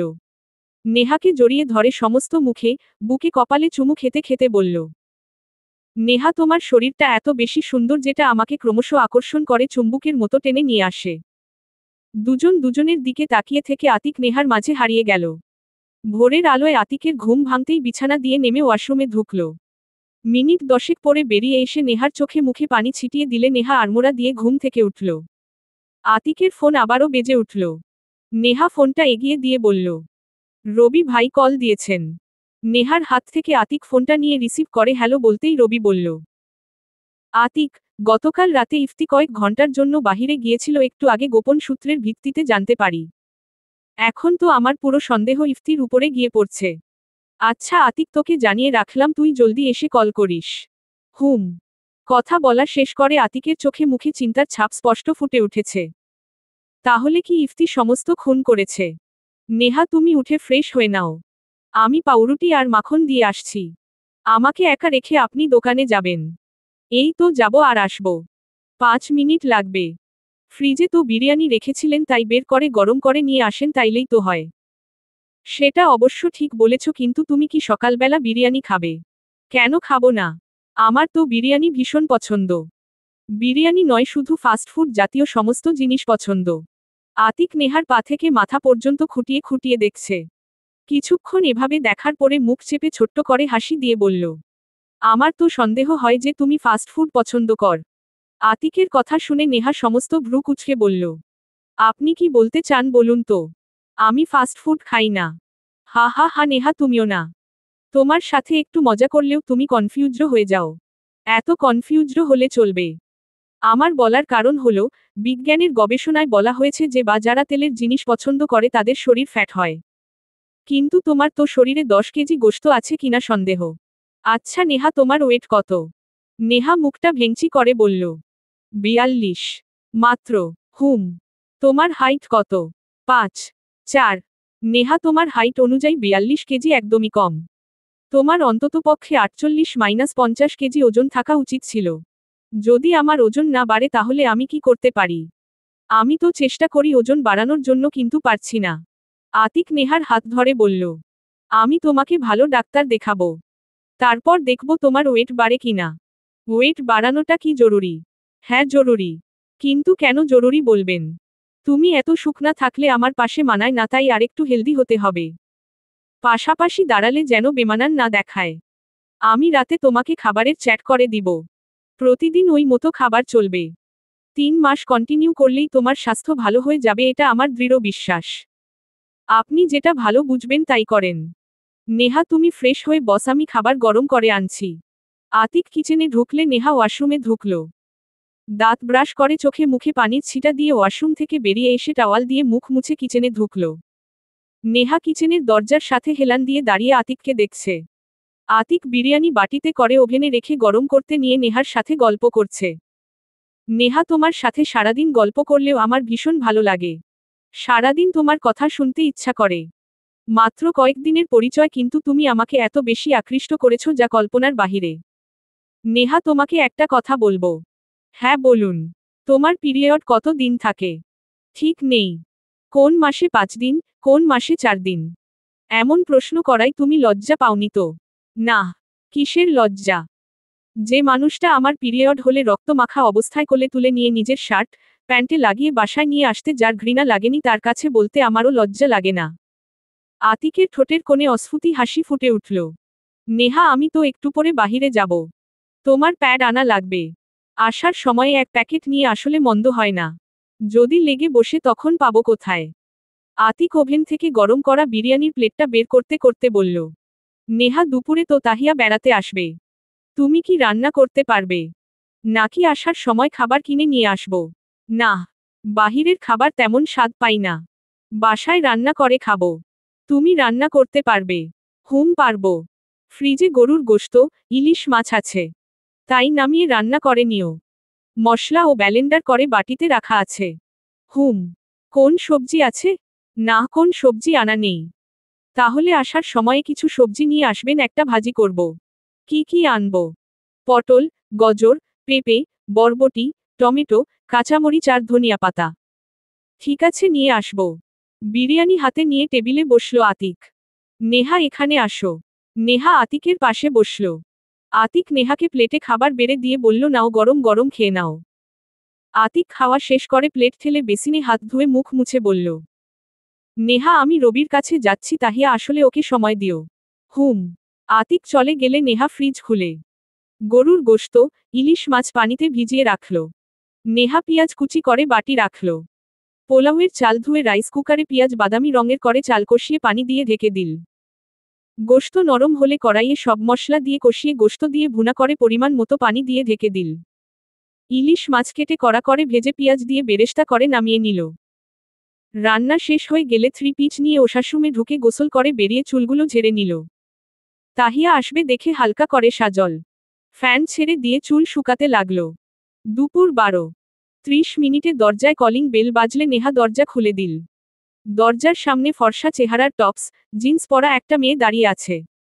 নেহা অনুমান করল এটা তাহিয়া হবে। আন্দাজের উপরে বলল, তুমি তাহিয়া? হুম। তুমি কি আতিকের স্ত্রী? তাহিয়ার মুখে আতিকের স্ত্রী কথাটা শুনে রীতিমতো চমকে গেল নেহা। আমতা আমতা করে বলল, হুম। দাঁড়িয়ে কেন, ভিতরে আসো। তাহিয়া ভিতরে ঢুকে সোফার উপরে বসল। হাতে বর্ষর একটা ব্যাগ। নেহা কৌতূহলী জিজ্ঞাস করল, ব্যাগটা নিয়ে চল, তোমার রুম দেখিয়ে দিচ্ছি। হুম। তোমার নাম? নেহা। সরি নেহা, মৃধা। হুম। নেহা, আমাকে এক গ্লাস শরবত দিবে? খুব পিপাসা পেয়েছে। আগে চল তোমার রুমটা দেখিয়ে দেই, তুমি সেখানে বসে বিশ্রাম করবে, আমি শরবত নিয়ে আসব। হুম। তাহিয়াকে নিয়ে গেস্ট রুমে ঢুকল লোপা। তাহিয়াকে বলল, তুমি এখানে বিশ্রাম কর, আমি তোমার জন্য শরবত নিয়ে আসছি। হুম। নেহা কিচেনে ঢুকে ফ্রিজ খুলে ঠান্ডা পানি বের করে লেবুর রস দিয়ে অল্প চিনি মিশিয়ে গ্লাসে ঢেলে তার উপরে বরফকুচি দিয়ে ট্রেতে রেখে সাথে কিছু বিস্কিট আর কেক নিয়ে তাহিয়ার কাছে গেল। ট্রেটা বিছানার উপরে তাহিয়ার সামনে রেখে বলল, নাও, খাও। নেহা, এত কিছু করার কি দরকার ছিল? কোথায় এত কিছু দিলাম, এটা তো সামান্য কিছুর আয়োজন করলাম। এটা তোমার কাছে সামান্য? হ্যাঁ, তা নয় তো কি। আমার কাছে অনেক কিছু। এখন কথা না বলে খেয়ে নাও। তুমি খাবে না? আমার পেট ভরা, তাই এখন কিছু খেতে পারবো না। সকালে বিরিয়ানি খেয়েছি। তুমি রান্না করেছো বুঝি? না। আতিক গতকালকে কিনে এনেছিল। তাহিয়া শরবতে চুমুক দিতে দিতে বলল, আতিক তাহলে মানুষ হয়ে গেছে। আগে তো কখনো এমন ছিল না। কাউকে এনে খাওয়ানোতে তার অ্যালার্জি ছিল, সব সময় টাকা দিত। যাক, তোমাকে বিয়ে করে বেচারার অনেক পরিবর্তন হয়েছে। তাহিয়া কথাটা বলে হাসতে লাগল। খাওয়া শেষ করে নেহাকে বলল, যদি কিছু মনে না কর, তাহলে একটা কথা বলতাম। আরে কি মনে করব, তুমি বল। তোমার তো বিয়ে হয়েছে তাই না? হ্যাঁ, কিন্তু হঠাৎ এমন প্রশ্ন? তোমার নাক খালি কেন? বাঙালি মেয়েদের নাকেরও তাই হচ্ছে স্বামীর দেয়া চিহ্ন, যেটা পড়লে মানুষ বুঝতে পারে মেয়েটি ম্যারেড কি আনম্যারেড। আসলে বিয়েটা হুট করে হওয়াতে তেমন কোন কিছুই কেনা হয়নি। আমার বিয়ের দিন খুব জ্বর ছিল, যার কারণে মার্কেটে নিয়ে যাওয়া হয়নি। সেদিন তো তোমাকে সাথে নিয়ে কিছু কাপড় চোপড় কিনে আনলো। ব্যাস এতটুকুই কেনাকাটা আর কি। কিন্তু আজকাল তো আনম্যারেড মেয়েরাও নজবিন পরে, তাই কে ম্যারেড আর কে আনম্যারেড বোঝার কোন উপায় নেই। তা ঠিক বলেছ। আজকাল নাকেরতা একটা ফ্যাশন হয়ে দাঁড়িয়েছে। বাঙালি বলে কথা। বাঙালিরা কি না পারে বলো? এখন তো দেহ ব্যবসাও একটা সম্মানের ব্যবসা হয়ে দাঁড়িয়েছে। প্রস্টিটিউটরাও বুক ফুলিয়ে চোখে চোখ রেখে কথা বলে, তাই বলে কি তাদের এই সমাজে মূল্য দিবে? কখনো দিবে না। তাদের সাথে পুরুষেরা এক বিছানায় শুতে পারবে, কিন্তু বিয়ে করে নিজের স্ত্রীর মর্যাদা দিতে পারবে না। কেন জানো? কারণ তারা প্রস্টিটিউট। তাদেরকে শুধুমাত্র যৌবন থাকাকালীন ভোগ করতে পারবে, কিন্তু স্বীকৃতি দিতে পারবে না। তাহিয়ার কথা শুনে নেহার কেন জানি ভীষণ খারাপ লাগছে। চোখ দিয়ে নিজের অজান্তেই পানি পড়ছে। কাপা গলায় বলল, তাহিয়া, তোমার কথা একদম বাস্তব। তবে একটা কথা মনে রাখবে, কোন মেয়ে ইচ্ছা করে দেহ ব্যবসায় নামে না। প্রতিটা মেয়েই ভালোভাবে বাঁচতে চায়। কেউ নিজেকে পাতিতা রূপে দেখতে চায় না। আমাদের সমাজটাই এমন। তুমি কারো কাছে কাজের জন্য গেলে তোমাকে কুনজরে দেখবে। তোমাকে পাওয়ার জন্য মরিয়া হয়ে উঠবে। আমরা নারীরা কোথায়ও নিরাপদ না। পড়তে গেলে শিক্ষক ধর্ষণ করে, ডাক্তারের কাছে গেলে সে ধর্ষণ করে, হুজুরের কাছে গেলে সে পর্যন্ত ছাড় দেয় না। তাহলে বল, কোথায় নারীরা নিরাপদ? ইভেন বাবার কাছেও মেয়েরা নিরাপদ না। প্রতিদিন খবরের কাগজে বড় বড় করে লেখা থাকে বাসে বসে তনুকে ধর্ষণ করে হত্যা করে ড্রাইভার সহ হেলপাররা। তাহলে বল কোথায় নারীদের নিরাপদ? নেহা, তোমার কথার কোন উত্তর আমার কাছে নেই, তবে এতটুকু বলবো, অপরাধীর শাস্তি হয় না বলেই তারা বারবার অপরাধ করার সাহস পাচ্ছে। নেহা তাহিয়াকে বলল, তুমি বিশ্রাম নিয়ে ফ্রেশ হয়ে নিও, আমি কিচেনে যাচ্ছি। ঠিক আছে। নেহা চলে গেলে তাহিয়া বিছানার উপরে বালিশের উপরে শুয়ে পড়ল। মোবাইলটা হাতে নিয়ে আতিকের নাম্বারে কল দিল। কয়েকবার রিং বাজার পরে আতিক কলটা রিসিভ করে বলল, হ্যাঁ তাহিয়া বল। বাহ, নাম্বারটা তাহলে সেভ করে রেখেছিস? হ্যাঁ, কেন সেভ করব না? তুই সেদিন নাম্বারটা দেওয়ার সাথে সাথে সেভ করে ফেলেছিস। হ্যাঁ। তুই কি বাসায় এসে পড়েছিস? আধা ঘন্টার বেশি হবে আমি তোর বাসায় এসেছি। এতক্ষণ তোর বউয়ের সাথে কথা বলছি। শোন, তুই তাহলে বিশ্রাম নে, আমি একটু ব্যস্ত আছি। দুপুরে কথা হবে। ওকে। তাহিয়া লাগেজ থেকে জামা বের করে টাওয়ালটা নিয়ে ওয়াশরুমে ঢুকল। ঘন্টা খানেক পরে টাওয়াল পেঁচিয়ে বেরিয়ে এসে চুলগুলোর পানি ঝরিয়ে ফ্যানের নিচে চেয়ারে বসল। আতিক থানার সামনে দাঁড়িয়ে রবির নাম্বারে কল দিয়ে দেখে নাম্বার ওয়েটিং। মোবাইলটা হাতে নিয়ে বকুল গাছের নিচে বসে রবির কলের অপেক্ষা করছে। ভাবনার রাজ্যে হঠাৎ আতিকের ফোন বেজে উঠল। স্ক্রিনের দিকে তাকিয়ে দেখে রবির কল। কলটা রিসিভ করতেই ওপর পাশ থেকে রবি বলল, আতিক তুই একটু ওয়েট কর, আমার আসতে 20 মিনিটের মতো লাগবে, জরুরি কাজে আটকে পড়েছি। ঠিক আছে। আতিক বকুল গাছের নিচে বসে বসে গান শুনছে। ভালো লাগছে না এভাবে বসে থাকতে। ঠিক তখনই দেখল রহমান আঙ্কেল তার পাশে এসে দাঁড়িয়েছে। তাকে দেখে আতিক বলল, আরে আঙ্কেল, আপনি এখানে কি করছেন? একটা জরুরি কাজে এসেছি। গ্রামের জমি নিয়ে ঝামেলা হয়েছে, তাই ফিরোজের নামের মামলা করতে এসেছি। আজ 10 বছর ধরে আমার জমি দখল করে খাচ্ছে, আজ আমার একটা ছেলে নেই বলে ঠকাচ্ছে। ওকে বিশ্বাস করে সব দেখাশোনা করতে বলেছিলাম, কিন্তু এখন ওর লোভ বেড়ে গেছে। আমাকে বলে জমির ভাগ ওকে লিখে দিতে, না হলে জমি দখল ছাড়বে না। আমার 2 মেয়ের জামাইরা সময় পায় না, তাই বাধ্য হয়ে থানায় আসতে হলো। কয়েকবার এসেছিলাম জিডি করতে, কিন্তু কেউ কোন গরজই করল না। আরে আঙ্কেল, এটা থানা, সেটা আপনাকে বুঝতে হবে। পকেট থেকে 100 টাকার একটা নোট টেবিলে রাখলে সাথে সাথে জিডি করে নিত। কি বল বাবা, ঘুষ দিতে হবে? এটাকে ঘুষ বলে না, এটা হলো মিষ্টি খাওয়ার টাকা। এখন কি করব আমি? আচ্ছা একটু অপেক্ষা করেন, আমার বন্ধু রবি আসুক, সব কিছু ও ম্যানেজ করে নিবে। আচ্ছা তাইলে চলো, চায়ের দোকান থেকে চা খেয়ে আসি। না আঙ্কেল, আপনি গিয়ে খেয়ে আসুন, আমি বাসা থেকে খেয়ে এসেছি। তুমিও আসো, তাইলে আমি খুশি হব। কয়েকবারের অনুরোধে আতিক রাজি হয় আঙ্কেলের সাথে চা খেতে যাওয়ার জন্য। চা খেতে খেতে আঙ্কেল বলল, তোমার বাবা কেমন আছেন? কতদিন হলো দেখা সাক্ষাৎ হয় না। ভালোই আছে। তোমার বাবার মতো ভালো মানুষ হয় না। জীবনে কত মানুষের উপকার করেছে তার ঠিক নেই। মানুষটাকে মন থেকে দোয়া করি যেন দীর্ঘজীবী হয়।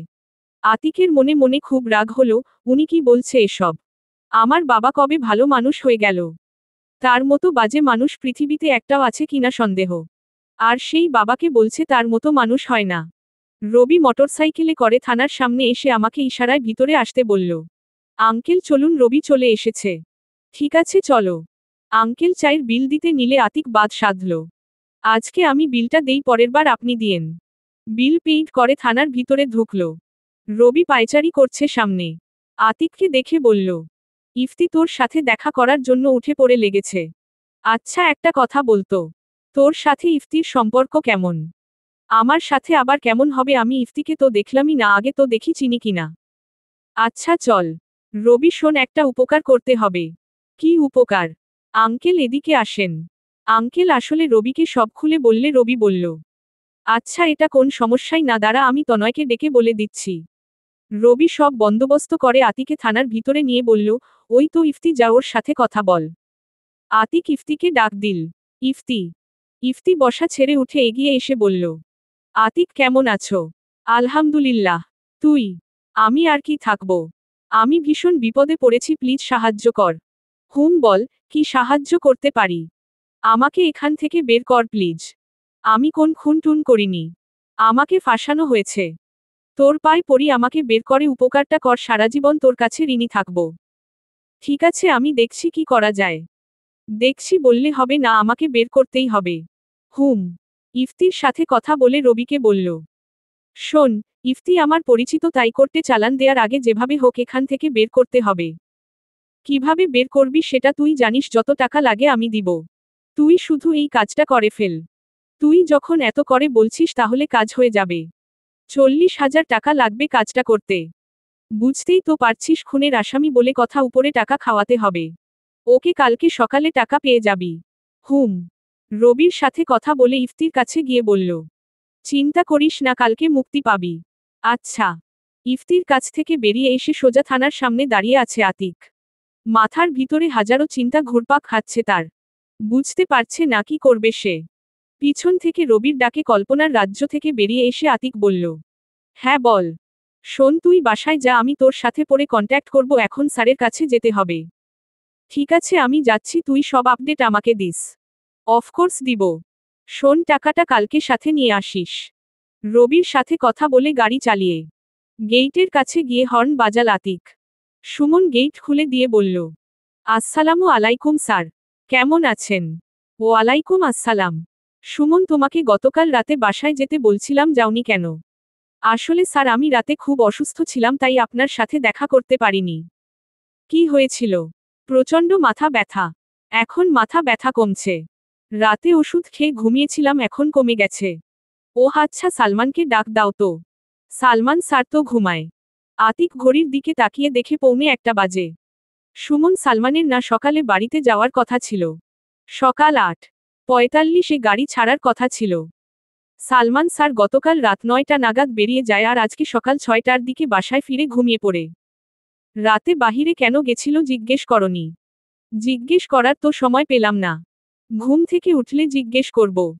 ঠিক আছে আমি বাসায় যাচ্ছি। তোমার সাথে যে আমার কথা হয়েছে এটা দুজনের ভেতরে সীমাবদ্ধ থাকবে, যেন তৃতীয় কানে না যায়। আমি কি বলছি তুমি বুঝতে পারছো? জি স্যার, আমি বুঝতে পারছি। সুমনের হাতে 1000 টাকার একটা নোট ধরিয়ে দিয়ে আতিক চলে যায়। দরজার সামনে গিয়ে কলিং বেল বাজলে নেহা এসে দরজা খুলে দেয়। মুচকি হাসি দিয়ে নেহার কপালে চুমু দিয়ে ভিতরে ঢুকলো আতিক। নেহা, তাহিয়া কোথায়? গেস্ট রুমে। হুম। তুমি গোসল করেছ? হ্যাঁ। আপনি ফ্রেশ হয়ে তারপর যা করার করেন। ঠিক আছে। তাহিয়া আতিকের গলার আওয়াজ শুনে বেরিয়ে এসে বলল, আরে আতিক, তোর এতক্ষণে বুঝি আসার সময় হলো? জরুরি কাজ ছিল তাই দেরি। তাহিয়া আতিকের কাছে এগিয়ে এসে হাত ধরে তার রুমে নিয়ে গেল। তাহিয়ার এভাবে গায়ের উপরে পড়াটা নেহার কাছে একদম ভালো লাগেনি। আতিক তাহিয়ার সাথে রুমে বসে কথা বলছে। নেহা রুমে এসে দেখে তাহিয়া আতিকের হাত ধরে বসে আছে। খুব রাগ উঠল নেহার। রাগের বশে কোন কথা না বলেই রুম থেকে চলে যায় নেহা। আতিক বিষয়টা উপলব্ধি করতে পারে। একটু বাদে আতিক রুমে এসে দেখে নেহা জানালার গ্রিল ধরে দাঁড়িয়ে আছে। নিঃশব্দে আতিক নেহার কাছে এগিয়ে গিয়ে পিছন থেকে কোমর চেপে ধরে বলল, নেহা তুমি এভাবে চলে এলে কেন? তো কি করতাম? দাঁড়িয়ে দাঁড়িয়ে আপনাদের তামাশা দেখতাম। আমি চাই না আমার কারণে আপনাদের কোন অসুবিধে হোক। নেহা, এসব কি বলছো? তাহিয়া শুধুমাত্র আমার ফ্রেন্ডস, আর কিছু না। আমি এসব ব্যাপারে কোন কথা বলতে চাচ্ছি না। আপনি গিয়ে গোসল করে ফ্রেশ হয়ে আসেন, আমি টেবিলে খাবার সাজাচ্ছি। নেহা চলে যেতে নিলে আতিক হাত টেনে ধরে বলল, নেহা তুমি আমাকে ভুল বুঝছো। আমার যা বোঝার আমি বুঝছি। আপনাকে যা বলছি তাই করেন। আতিক নেহার হাত ছিটানি দিয়ে হাতে থাকা ব্যাগটা বিছানার উপরে ফেলে দিয়ে রুম থেকে বেরিয়ে যায়। আতিক যেতে নিলে নেহা ডাক দিল, কিন্তু আতিক সে ডাক কানে না নিয়ে চলে যায়। নেহা দীর্ঘশ্বাস নিয়ে কিচেনে যায়। অনেকক্ষণ কিচেনে দাঁড়িয়ে কাঁদছে নেহা।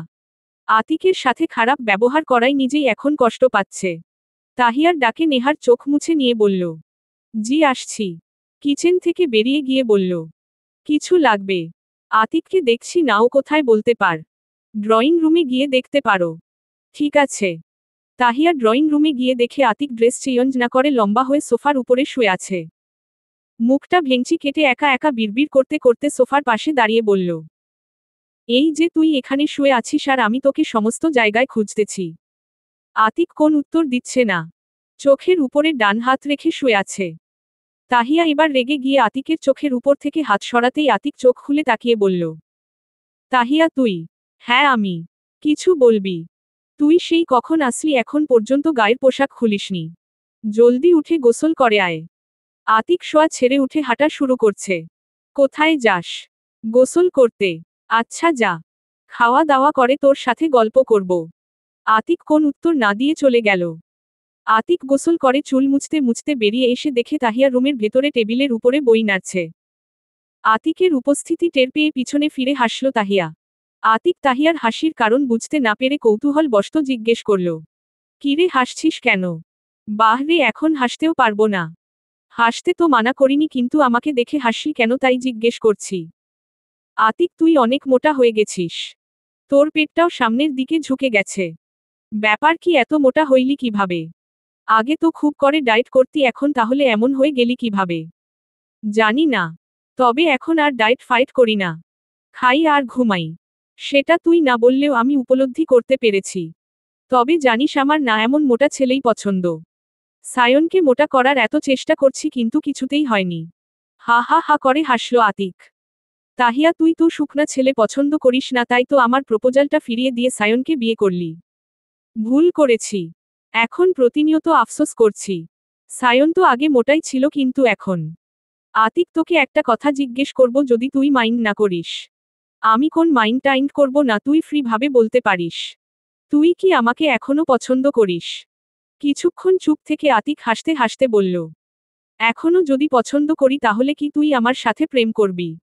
আতিক, আমি কোন মজা করছি না, আমি সিরিয়াসলি বলছি। এখন প্রেম করার বয়স নেই। একবারে বিয়ে। আতিক এতক্ষণ বিষয়টাকে মজা ভেবেছিল, কিন্তু তাহিয়ার কথায় স্পষ্ট ফুটে উঠেছে তাহিয়া কোন মজা করছে না। আতিক ধীরস্থির গলায় বলল, শোন, তোকে এক সময় আমার খুব ভালো লাগতো।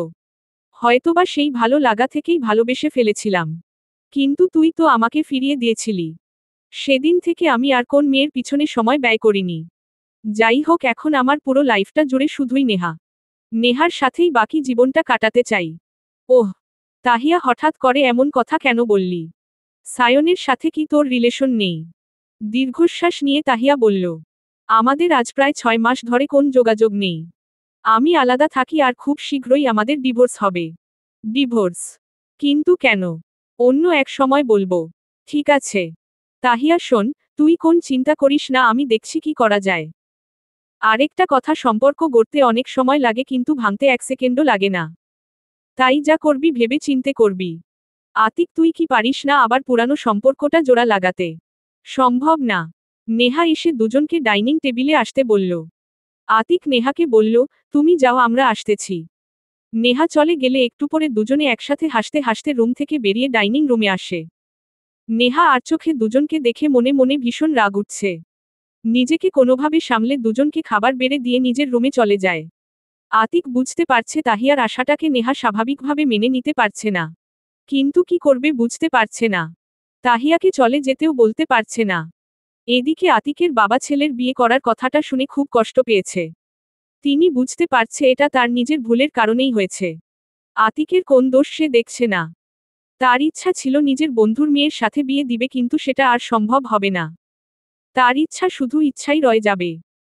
চেয়ারের সাথে হেলান দিয়ে চোখ বন্ধ করে পুরানো দিনের কথাগুলো ভাবছে আর চোখের পানি নাক বেয়ে টপটপ করে পড়ছে।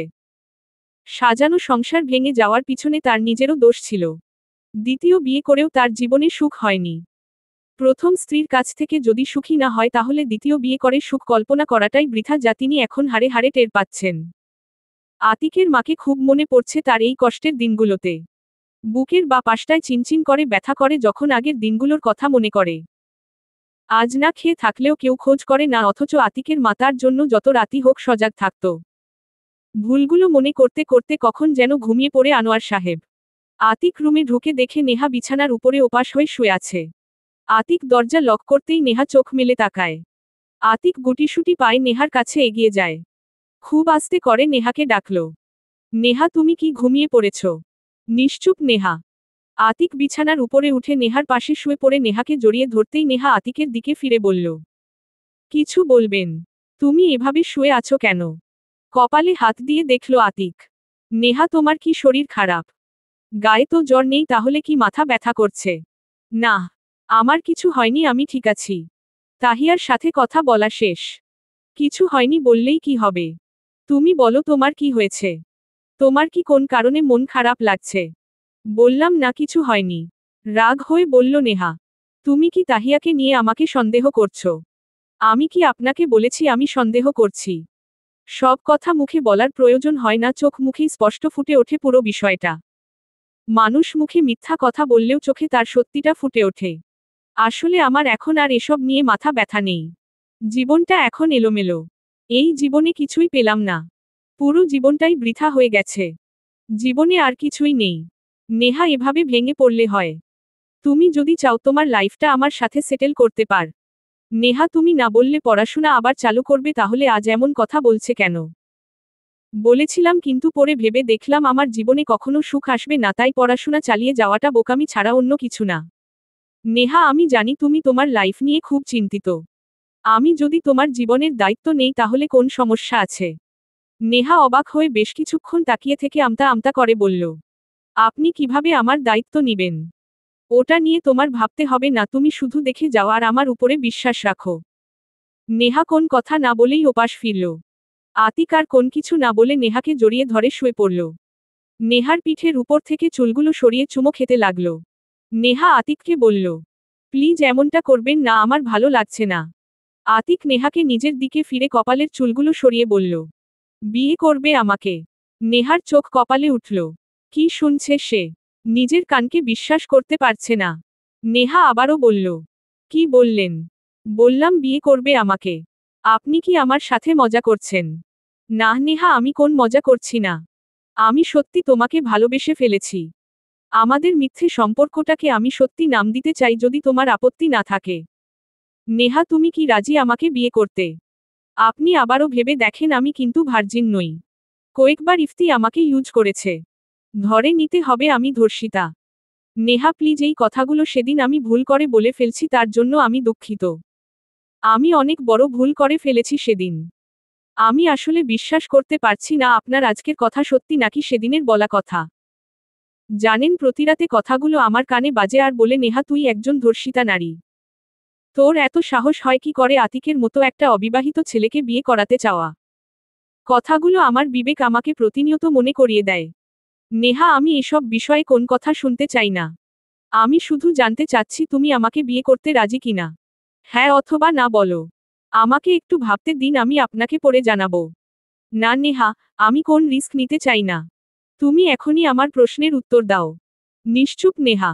আতিক আবারও বলল, নেহা উত্তর দাও। বলো আমাকে বিয়ে করবে। এবারও নিশ্চুপ নেহা।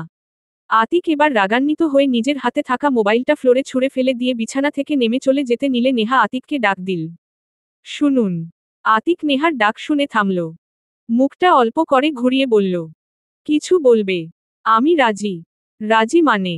আপনাকে বিয়ে করতে আমি রাজি আছি। সত্যি? হ্যাঁ। আতিক ঠোঁটের কোণে মুচকি হাসি দিয়ে নেহার কাছে এসে পাশে বসে বলল, নেহা আজকে আমি ভীষণ খুশি, তোমাকে নিজের মনের কথাটা বলবো করেও এতদিন বলা হয়নি। আজ বলতে পেরে অনেক হালকা লাগছে। নেহা লজ্জায় চোখ বন্ধ করে থাকল। আতিক নেহার কপালে চুমু খেয়ে নেহাকে ঝাপটে ধরে শুয়ে পড়ল। বিকাল 5:10 দরজায় কলিং বেলের শব্দে আতিকের ঘুম ভাঙল। আধো চোখে ভালো করে খেয়াল করল বাসায় কেউ এসেছে। শোয়া ছেড়ে পায়ে বাসার স্যান্ডেল পরে দরজার সামনে গিয়ে দরজা খুলে দিয়ে সুমনকে দেখে বলল, কি ব্যাপার, কিছু বলবে? স্যার, আপনার নাম্বার বন্ধ দেখে বাধ্য হয়ে বাসায় আসলাম। আতিকের খেয়াল হলো মোবাইলটা তো ছুঁড়ে ফেলে দিয়েছে। আসলে ফোনে চার্জ নেই। বাসায় এসে দিব ভেবেও দিতে মনে ছিল না। আচ্ছা স্যার, এখন বলো, জরুরি কোন কথা আছে? আমি দুপুরে গোসল করার জন্য ওয়াশরুমে গিয়ে দেখি সালমান তার কাপড় চোপড় বালতিতে ভিজিয়ে রেখেছে। হঠাৎ আমার চোখ পড়ল বালতির পিছনের কাপড়ের উপরে।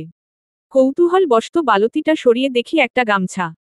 পা দিয়ে গামছাটাতে নাড়া দিয়ে দেখি রক্ত লাগানো। এখন আমার কথা হচ্ছে, সালমানের গামছাতে রক্ত এলো কোথা থেকে? ওর তো কোথাও কেটে যায়নি। আমি দুপুরে আর গোসলখানায় যাইনি। পরে সালমান গোসল করার সময় গামছাটা ধুয়ে বেলকুনিতে শুকাতে দেয়। সালমানটা কেমন জানি স্তব্ধ হয়ে গেছে। খাওয়া দাওয়াও ঠিকমতো করছে না। তাই আপনাকে জানানোর জন্য চলে আসলাম। ঠিক আছে। তুমি যে গামছার ব্যাপারটা জেনে গেছো, সালমান জানি ভুলেও জানতে না পারে কেমন? ভুলেও জানবে না স্যার। সুমন, তুমি এখন যাও, আমি পরে তোমার সাথে যোগাযোগ করব। সালমান টের পেলে সমস্যা হয়ে যাবে। ঠিক আছে স্যার। সুমন চলে গেলে আতিক টেনশনে পড়ে গেল। দরজাটা আটকে দিয়ে সোফার উপরে বসল। কপাল বেয়ে ঘাম পড়ছে তার। রুমের ভিতরে ঢুকে নেহা খাটের উপরে বসে আতিকের দিকে বারবার তাকাচ্ছে। আতিক বিষয়টা লক্ষ্য করে কোন কিছু না বলেই নেহাকে বলল, নেহা 1 কাপ চা হবে? হ্যাঁ হবে। নেহা খাট থেকে নেমে সোজা রান্না ঘরে ঢুকে মাকে জিজ্ঞেস করল, মা তোমরা কি আতিককে আগে থেকেই চিনো? হ্যাঁ নেহা, আতিককে চিনব না তো কাকে চিনব? ওর মতো ছেলে হয় না আজকাল। মা তুমি কি বলছো? আমি কিছুই বুঝতে পারছি না, সবকিছু আমার মাথার উপর দিয়ে যাচ্ছে। প্লিজ মা সবটা খুলে বলো। পিছন থেকে বাবার ডাকে মুখটা ফিরিয়ে বলল, জি বাবা, এই ছেলের সাথেই তোর বিয়ে ঠিক হয়েছিল। বাবার কথা শুনে নেহা অবাক হয়ে যায়। আমতা আমতা করে বলল, কি বলছো বাবা? আতিকের সাথে আমার বিয়ে ঠিক হয়েছিল? হুম। জানিস নেহা, তুই পালিয়ে যাওয়ার পরে আমি আতিককে কল করে বিয়েটা হবে না বলাতে আতিক আমাকে জিজ্ঞাসা করলো, আঙ্কেল আমি কি কোন অপরাধ করেছি যার কারণে বিয়েটা ভেঙে দিচ্ছেন? তখন আমি আতিককে বললাম, বাবা আমার মেয়ে তো এই বিয়েতে রাজি না, তাই সে তার প্রেমিকের সাথে পালিয়ে গেছে। যার কারণে বিয়েটা আগে ভাগেই ভেঙে দিলাম। জানিস নেহা, আতিক তখন ফোনটা রেখে দিয়ে পরের দিন সন্ধ্যার পরে আমার বাসায় আসে। খুব করে কাঁদছিল ছেলেটা, মনে হচ্ছিল বিয়েটা ভেঙে যাওয়াতে অনেক বর্ষর একটা আঘাত পেয়েছে। ওর কাঁদা দেখে নিজেকে ধরে রাখতে না পেরে আমিও কেঁদে ফেলেছি। ছেলেটাকে বুকের সাথে জড়িয়ে ধরে কপালে চুমু এঁকে দিয়ে মেয়ের এমন কৃতকর্মের জন্য ক্ষমা চেয়েছি। তখন আতিক আমাকে বলে, আঙ্কেল আপনি ক্ষমা চাচ্ছেন কেন? আপনার তো কোন দোষ নেই। আমার ভাগ্যে আপনার মেয়ের সাথে বিয়ে লেখা নেই যার কারণে সে পালিয়ে গেছে। যদি আমার কপালে থাকে তাহলে আপনা আপনি আসবে। নেহা মা আতিকের মতো মানুষ হয় না। সেদিনের পর থেকে আতিক সব সময় আমাদের খোঁজ খবর নেয়। তুই চলে যাওয়ার পর থেকে আতিক আমাদের সামলে নিয়েছে। বাবার কথা শুনে নেহার চোখ বেয়ে তরতর করে পানি পড়ছে। কষ্টে বুকটা ফেটে যাচ্ছে। মানুষটার প্রতি সম্মান আরও বেড়ে যাচ্ছে। পিছন থেকে আতিক এসে নেহার বাবা রহমান সাহেবের পায়ে সালাম দিলে তিনি আতিককে বুকের টেনে নিল। আতিক রহমান সাহেবের চোখের পানি মুছে দিয়ে বলল, আঙ্কেল আমি নেহাকে আজকে বিয়ে করেছি। আজ থেকে নেহা আমার স্ত্রী। কি বলছো বাবা? হ্যাঁ বাবা সত্যি। সেদিন একটা কথা বলেছিলাম মনে আছে? যদি কপালে থাকে তাহলে এমনিতেই আসবে। বাবা আমার কাছে তো সবকিছু স্বপ্ন স্বপ্ন লাগছে। না আঙ্কেল এটা স্বপ্ন নয়, একদম সত্যি। বাবা তোমাকে একটা কথা বলবো। জি আঙ্কেল বলেন। তুমি আমাকে আঙ্কেল আঙ্কেল ডাকছো কেন? নেহাকে যখন বিয়ে করেছো তখন তো তুমি আমার জামাই, না আমার ছেলে। তাই আমাকে আঙ্কেল না বাবা বলে ডাকবে। আতিকের চোখ জলে টলমল করছে। এমন করে কখনো তার বাবা তাকে ডাকতে বলেনি। আতিক হাত দিয়ে চোখ মুছে বলল, ঠিক আছে বাবা। দুপুরে খাওয়া দাওয়া করে বিশ্রাম নিচ্ছে আতিক আর নেহা। আতিক ফেসবুকে ঢুকলে সালমানের কথা মনে পড়ে। মোবাইলটা হাতে নিয়ে সালমানের নাম্বারে কল দিল, কিন্তু সে কলটা রিসিভ করছে না। এতে করে আতিকের রাগ উঠল খুব। মেসেঞ্জারে চেক করে দেখে 16 ঘন্টা আগে অ্যাক্টিভ ছিল। তাই দেখে আরও মেজাজ গরম হয়ে গেল।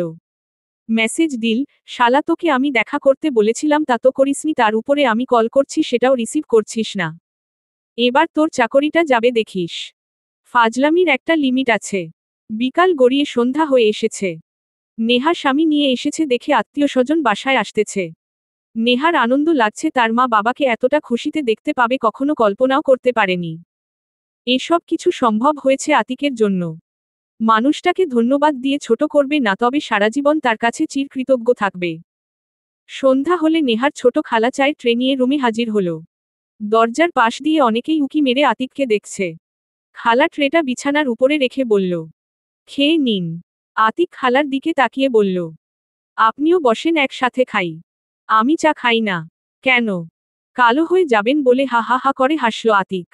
কি যে বলেন না। বিয়ে হয়েছে এখন আর সুন্দর হয়ে কি করব? আবার তো বিয়ে করা লাগবে না। সুন্দর না থাকলে স্বামী তো বাহিরে নজর দিবে, তখন কি করবেন? সংসারে তো ঝামেলা হবে। আমার স্বামী এমন না। সে আমাকে খুব ভালোবাসে। বাহিরে গেলে কোন মেয়ের দিকে তাকায় না। পুরুষ মানুষ আবার ভালো। আপনি এসব বলছেন কেন? তার মানে আপনিও এমনটা করেন? নেহা তোর স্বামীকে আঁচল দিয়ে বেঁধে রাখিস আর নিজে রূপ চর্চা করিস, না হলে খাঁচা ছেড়ে পাখি বনে চলে যাবে। নেহা আতিকের দিকে তাকিয়ে ছোট খালাকে বলল, যে চলে যাওয়ার সে এমনিতেই যাবে, তাকে কোন কিছুর বিনিময়ে ধরে রাখা যাবে না। সেটা অবশ্য ঠিকই বলেছিস। নেহা তোরা গল্প কর, আমি ওদিকটা দেখছি। ছোট খালা চলে গেলে নেহা আতিককে বলল, চা খেয়ে নিন, না হলে ঠান্ডা হয়ে যাবে। চা খাওয়া শেষ হলে নেহার আত্মীয়স্বজনরা এসে একে একে দেখা করে গেছে। আতিক নেহাকে বলল, এবার চলো বাসায় যাই। আচ্ছা মা, বাবাকে বলে আসছি। নেহা যাওয়ার কথা বলার জন্য উঠতে নিলে নেহার বাবা রুমে আসল। এই তো বাবা এসে গেছে। আতিক বলল, বাবা আমাদের তো এখন যাওয়া লাগবে। কি বলছো এসব? এখনই যাওয়া লাগবে কেন? বাসায় তো কেউ নেই, বাসাটা খালি, তাই যেতে চাচ্ছি। আজকে কি করে যাবে বলো? না না, এটা হয় না। ঘর ভর্তি মেহমান, আর এখন যদি তুমি চলে যাও সবাই হাসাহাসি করবে বাবা। আজকের রাতটা থেকে যাও, কালকে সকালের নাস্তা করে তারপর না হয় চলে যেও। ঠিক আছে বাবা, আপনি এত করে যখন বলছেন তাহলে আপনার কথা কি ফেলে দিতে পারি? আচ্ছা নেহা, তুই জামাইয়ের পাশে থাকিস যেন কোন কিছুর কষ্ট না হয়। বাবা চলে গেলে নেহা দীর্ঘশ্বাস নিয়ে বলল, পারলে আমাকে ক্ষমা করে দিবেন। আমি না বুঝে আপনাকে অনেক কষ্ট দিয়ে ফেলেছি। যদি বলেন আপনার পায়ে ধরে ক্ষমা চাইব। এসব কি বলছো নেহা? এখানে তোমার কোন দোষ নেই। তখন তোমার সাথে আমার বিয়ে হওয়ার সময় হয়নি তাই হয়নি। এখন এটা নিয়ে এত অনুশোচনা করার কোন মানে হয় না। তবুও। আতিক নেহার মুখটা তুলে কপালে চুমু দিয়ে বলল, আজ থেকে পুরনো বিষয় নিয়ে কোন কথা মনে করে কষ্ট পাবে না। Past is past. সত্যি আপনি খুব ভালো মানুষ। প্রশংসা যতটা করব ততটাই কম হয়ে যাবে। আতিক নেহাকে বুকে টেনে জড়িয়ে ধরল। রাতে ডিনার শেষ করতেই নেহার দাদি নেহাকে গেস্ট রুমে যেতে বলল। কৌতূহলবশত দাদিকে জিজ্ঞেস করল, গেস্ট রুমে কেন দাদি? আমার রুমটাই তো ভালো ছিল। এত কথা বলিস না। নাতজামাইকে নিয়ে চলে যা। হুম। আতিককে সাথে নিয়ে গেস্ট রুমে ঢুকতেই অবাক হয়ে গেল নেহা। পুরো রুমটা ফুল দিয়ে সাজানো। বিছানাটা গোলাপ আর রজনীগন্ধা ফুল দিয়ে সাজিয়ে রেখেছে। আতিক নেহার কানের কাছে মুখ নিয়ে বলল, আজ আমাদের বাসর রাত। লজ্জায় নেহা একেবারে মরে যাওয়ার মতো অবস্থা হয়ে গেছে। আতিক নেহাকে কোলে তুলে নিয়ে দরজা আটকে দিল। নেহাকে বিছানার উপরে শুয়ে দিয়ে আতিকও পাশে শুয়ে পড়ল। নেহা, তুমি কি এখন সুস্থ? মানে আমরা কি আজকে ফিজিক্যালি এটাচড হতে পারি? আসলে তোমাকে দেখলে নিজেকে কন্ট্রোল করাটা চারটে খানি কথা না। নেহা মাথাটা উপর নিচ ঝাঁকিয়ে হ্যাঁ সূচক জবাব দিলে আতিক নেহার সমস্ত শরীরে চুমু খেতে থাকে। পেটের উপর থেকে আস্তে করে বুকের উপরে হাত নিতে গেলে নেহা বাদ সাধলে আতিক বলল, আজকে আর কোন বাধা দিও না। তোমার মাঝে নিজেকে হারাতে চাই। লোপা মুখটা নিচু করে আতিককে জড়িয়ে ধরল। নেহাও এবার নিজেকে সামলাতে না পেরে ডুব দিল আতিকের ভেতরে। পরের দিন সকালে আতিকের মোবাইলটা বাজতে থাকল। আতিক ঘুমের ঘোরে কলটা রিসিভ করে হ্যালো বলতেই ওপাশ থেকে রবি বলল, আতিক তুই কোথায়? আমি গতকালকে শ্বশুরবাড়িতে আসছি। কেন, কোন নিউজ আছে? গতকালকে তোর আসার কথা ছিল, আসিসনি। ইফতিকে চালান করতে চাইলে অনেক রিকোয়েস্ট করে, আমার হেফাজতে রাখছি। কিন্তু এখন যেটা তোকে বলবো সেটা শোনার জন্য তুই প্রস্তুতি নে। আতিক শোয়া ছেড়ে উঠে বসে বলল, কি হয়েছে সেটা খুলে বল। আজকে ভোর রাতে তোর পাশের বিল্ডিংয়ের পিছনে একটা মেয়ের লাশ পাওয়া যায়। তার খবর পেয়ে আমি ঘটনাস্থলে পৌঁছাই।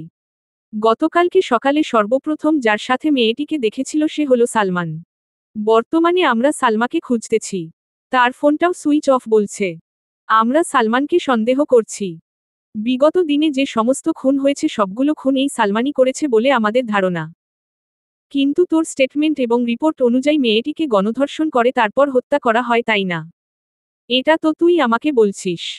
এখন আমার প্রশ্ন হচ্ছে, সালমান তো একা, তাহলে ও কিভাবে গণধর্ষণ করবে? সেটা অবশ্যই ঠিক। সালমান যদি খুনটা নাই বা করে তাহলে এখন পলাতক কেন? মোবাইল বা সুইচ অফ কেন? আচ্ছা রবি, আমি তোর সাথে দেখা করতে আসতেছি। আচ্ছা আয়। আমি আছি তোর বাসার সামনে। কলটা কাটার পরে নেহা আতিককে বলল, কার খুন হয়েছে? জানি না। তবে ওরা সালমানকে সন্দেহ করছে। নেহা তাড়াতাড়ি রেডি হও, আমরা এখনই বের হব। ওয়াশরুম থেকে বেরিয়ে বাবাকে বলল, বাবা জরুরি কাজ পড়েছে, এখনই আমাদের যেতে হবে। এখনই? খুব জরুরি কাজ বাবা। ঠিক আছে, নাস্তা করে যাও। নেহা আর আতিক কোন রকমে নাস্তা করে বের হয়ে বাড়িতে পৌঁছায়। নেহাকে বাসায় রেখে আতিক ঘটনাস্থলে গিয়ে রবির সাথে দেখা করে। লাশটির পাশ থেকে সংগ্রহ করা ব্যাগটা দেখে আতিক আঁতকে উঠল। এই ব্যাগ তো। আতিক, তুই ব্যাগটা চিনতে পেরেছিস? রবি, লাশটার মুখটা কি দেখা যাবে? অফকোর্স। চল আমার সাথে। আতিককে লাশের মুখ থেকে কাপড়টা সরালে আতিক চিৎকার দিয়ে ওঠে, না, এটা কিভাবে সম্ভব?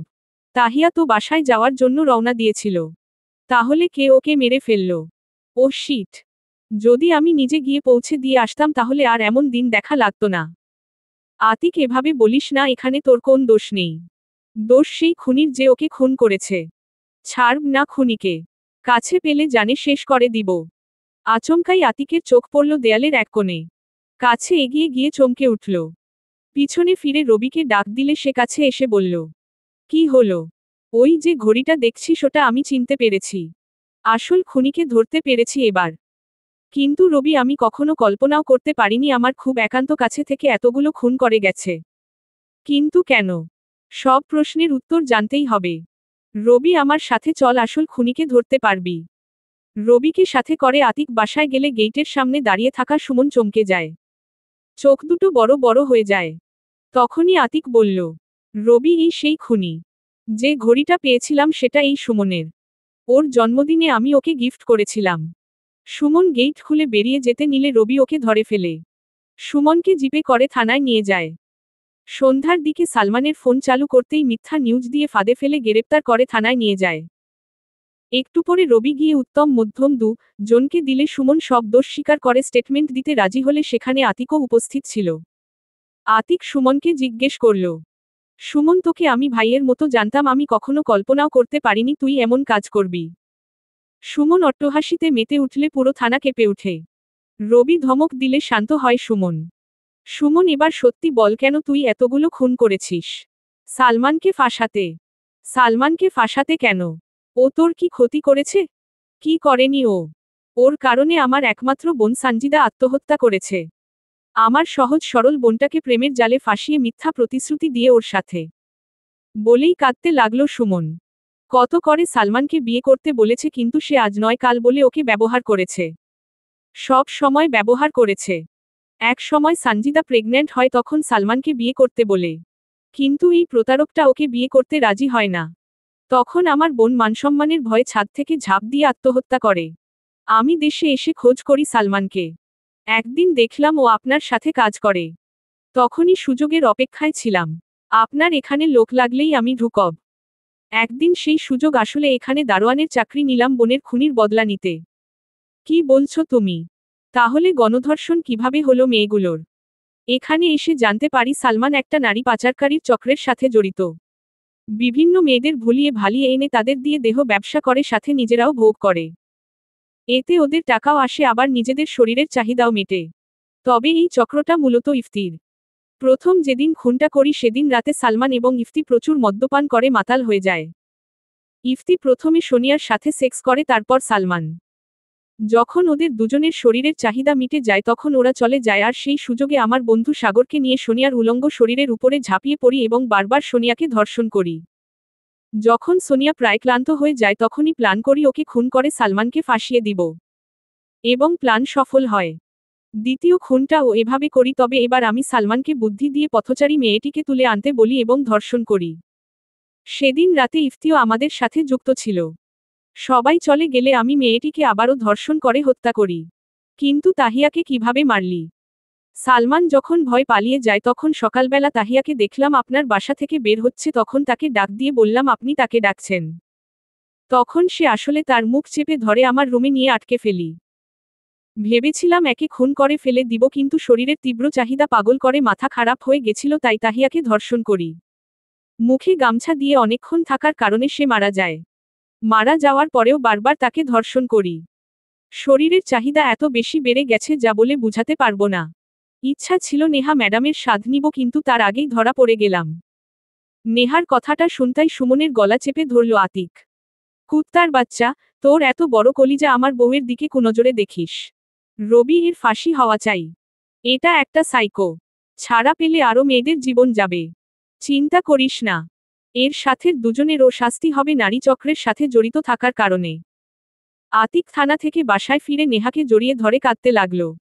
সমস্ত ঘটনা খুলে বললে নেহা পুরো অবাক হয়ে যায়। মানুষ এতটা জঘন্য হয় কিভাবে? তাই তো নেহা নিজের কানে না শুনলে কখনো বিশ্বাসই করতে পারতাম না। 3 দিন পরে সবাইকে কোর্টে চালান করে দিলে সমস্ত খুনের আগে ধর্ষণ এবং অবশেষে হত্যা করার জন্য সুমনকে ফাঁসিতে ঝুলিয়ে হত্যার আদেশ দেয়। সালমান এবং ইফতিকে নারী পাচারকারীর সাথে জড়িত থাকায় 5 বছর করে শাস্তি দিল আদালত। সাগরকে পাওয়া যায়নি, তাই তাকে যত দ্রুত সম্ভব ধরে এনে কোর্টে হাজির করার নির্দেশ প্রদান করেন। 2 বছর পর রাত 10টার দিকে খাটের উপরে হেলান দিয়ে বসে মা বাবার সাথে ফোনে কথা বলছে নেহা। 3 মাসের অন্তঃসত্ত্বা নেহা। আতিকের সাথে থাকার পরে এখন আর মা বাবার কথা তেমন মনে পড়ে না। তারা মাঝে মাঝে এসে দেখা করে যায়। আতিকের এই 3 মাসে এতটা যত্ন পেয়ে ভীষণ লোভী হয়ে গেছে নেহা। আতিকের মতো ছেলে হয় না। সব সময় সে নেহার মতামত না থাকলে বা শরীর খারাপ থাকলে কখনো ফিজিক্যালে এটাচড হয়ে যায়নি। এক সময়ে মনে হয়েছিল সব পুরুষ মানুষই এক, কিন্তু আতিক নেহার সে সমস্ত ধারণা পাল্টে দিয়েছে। আজ নেহা ভীষণ খুশি আতিক শুধু তার স্বামী হিসাবে না, সব সময় বন্ধু হিসাবে পাশে থাকে। এখন তারা এক মগে কফি খায়, এক বালিশে ভাগাভাগি করে ঘুমায়। আতিককে জড়িয়ে না ধরলে নেহার ঘুম আসে না। আজ অনেক ভালো আছে সে। আতিকের স্ত্রী হয়ে নিজেকে গর্বিত মনে হচ্ছে।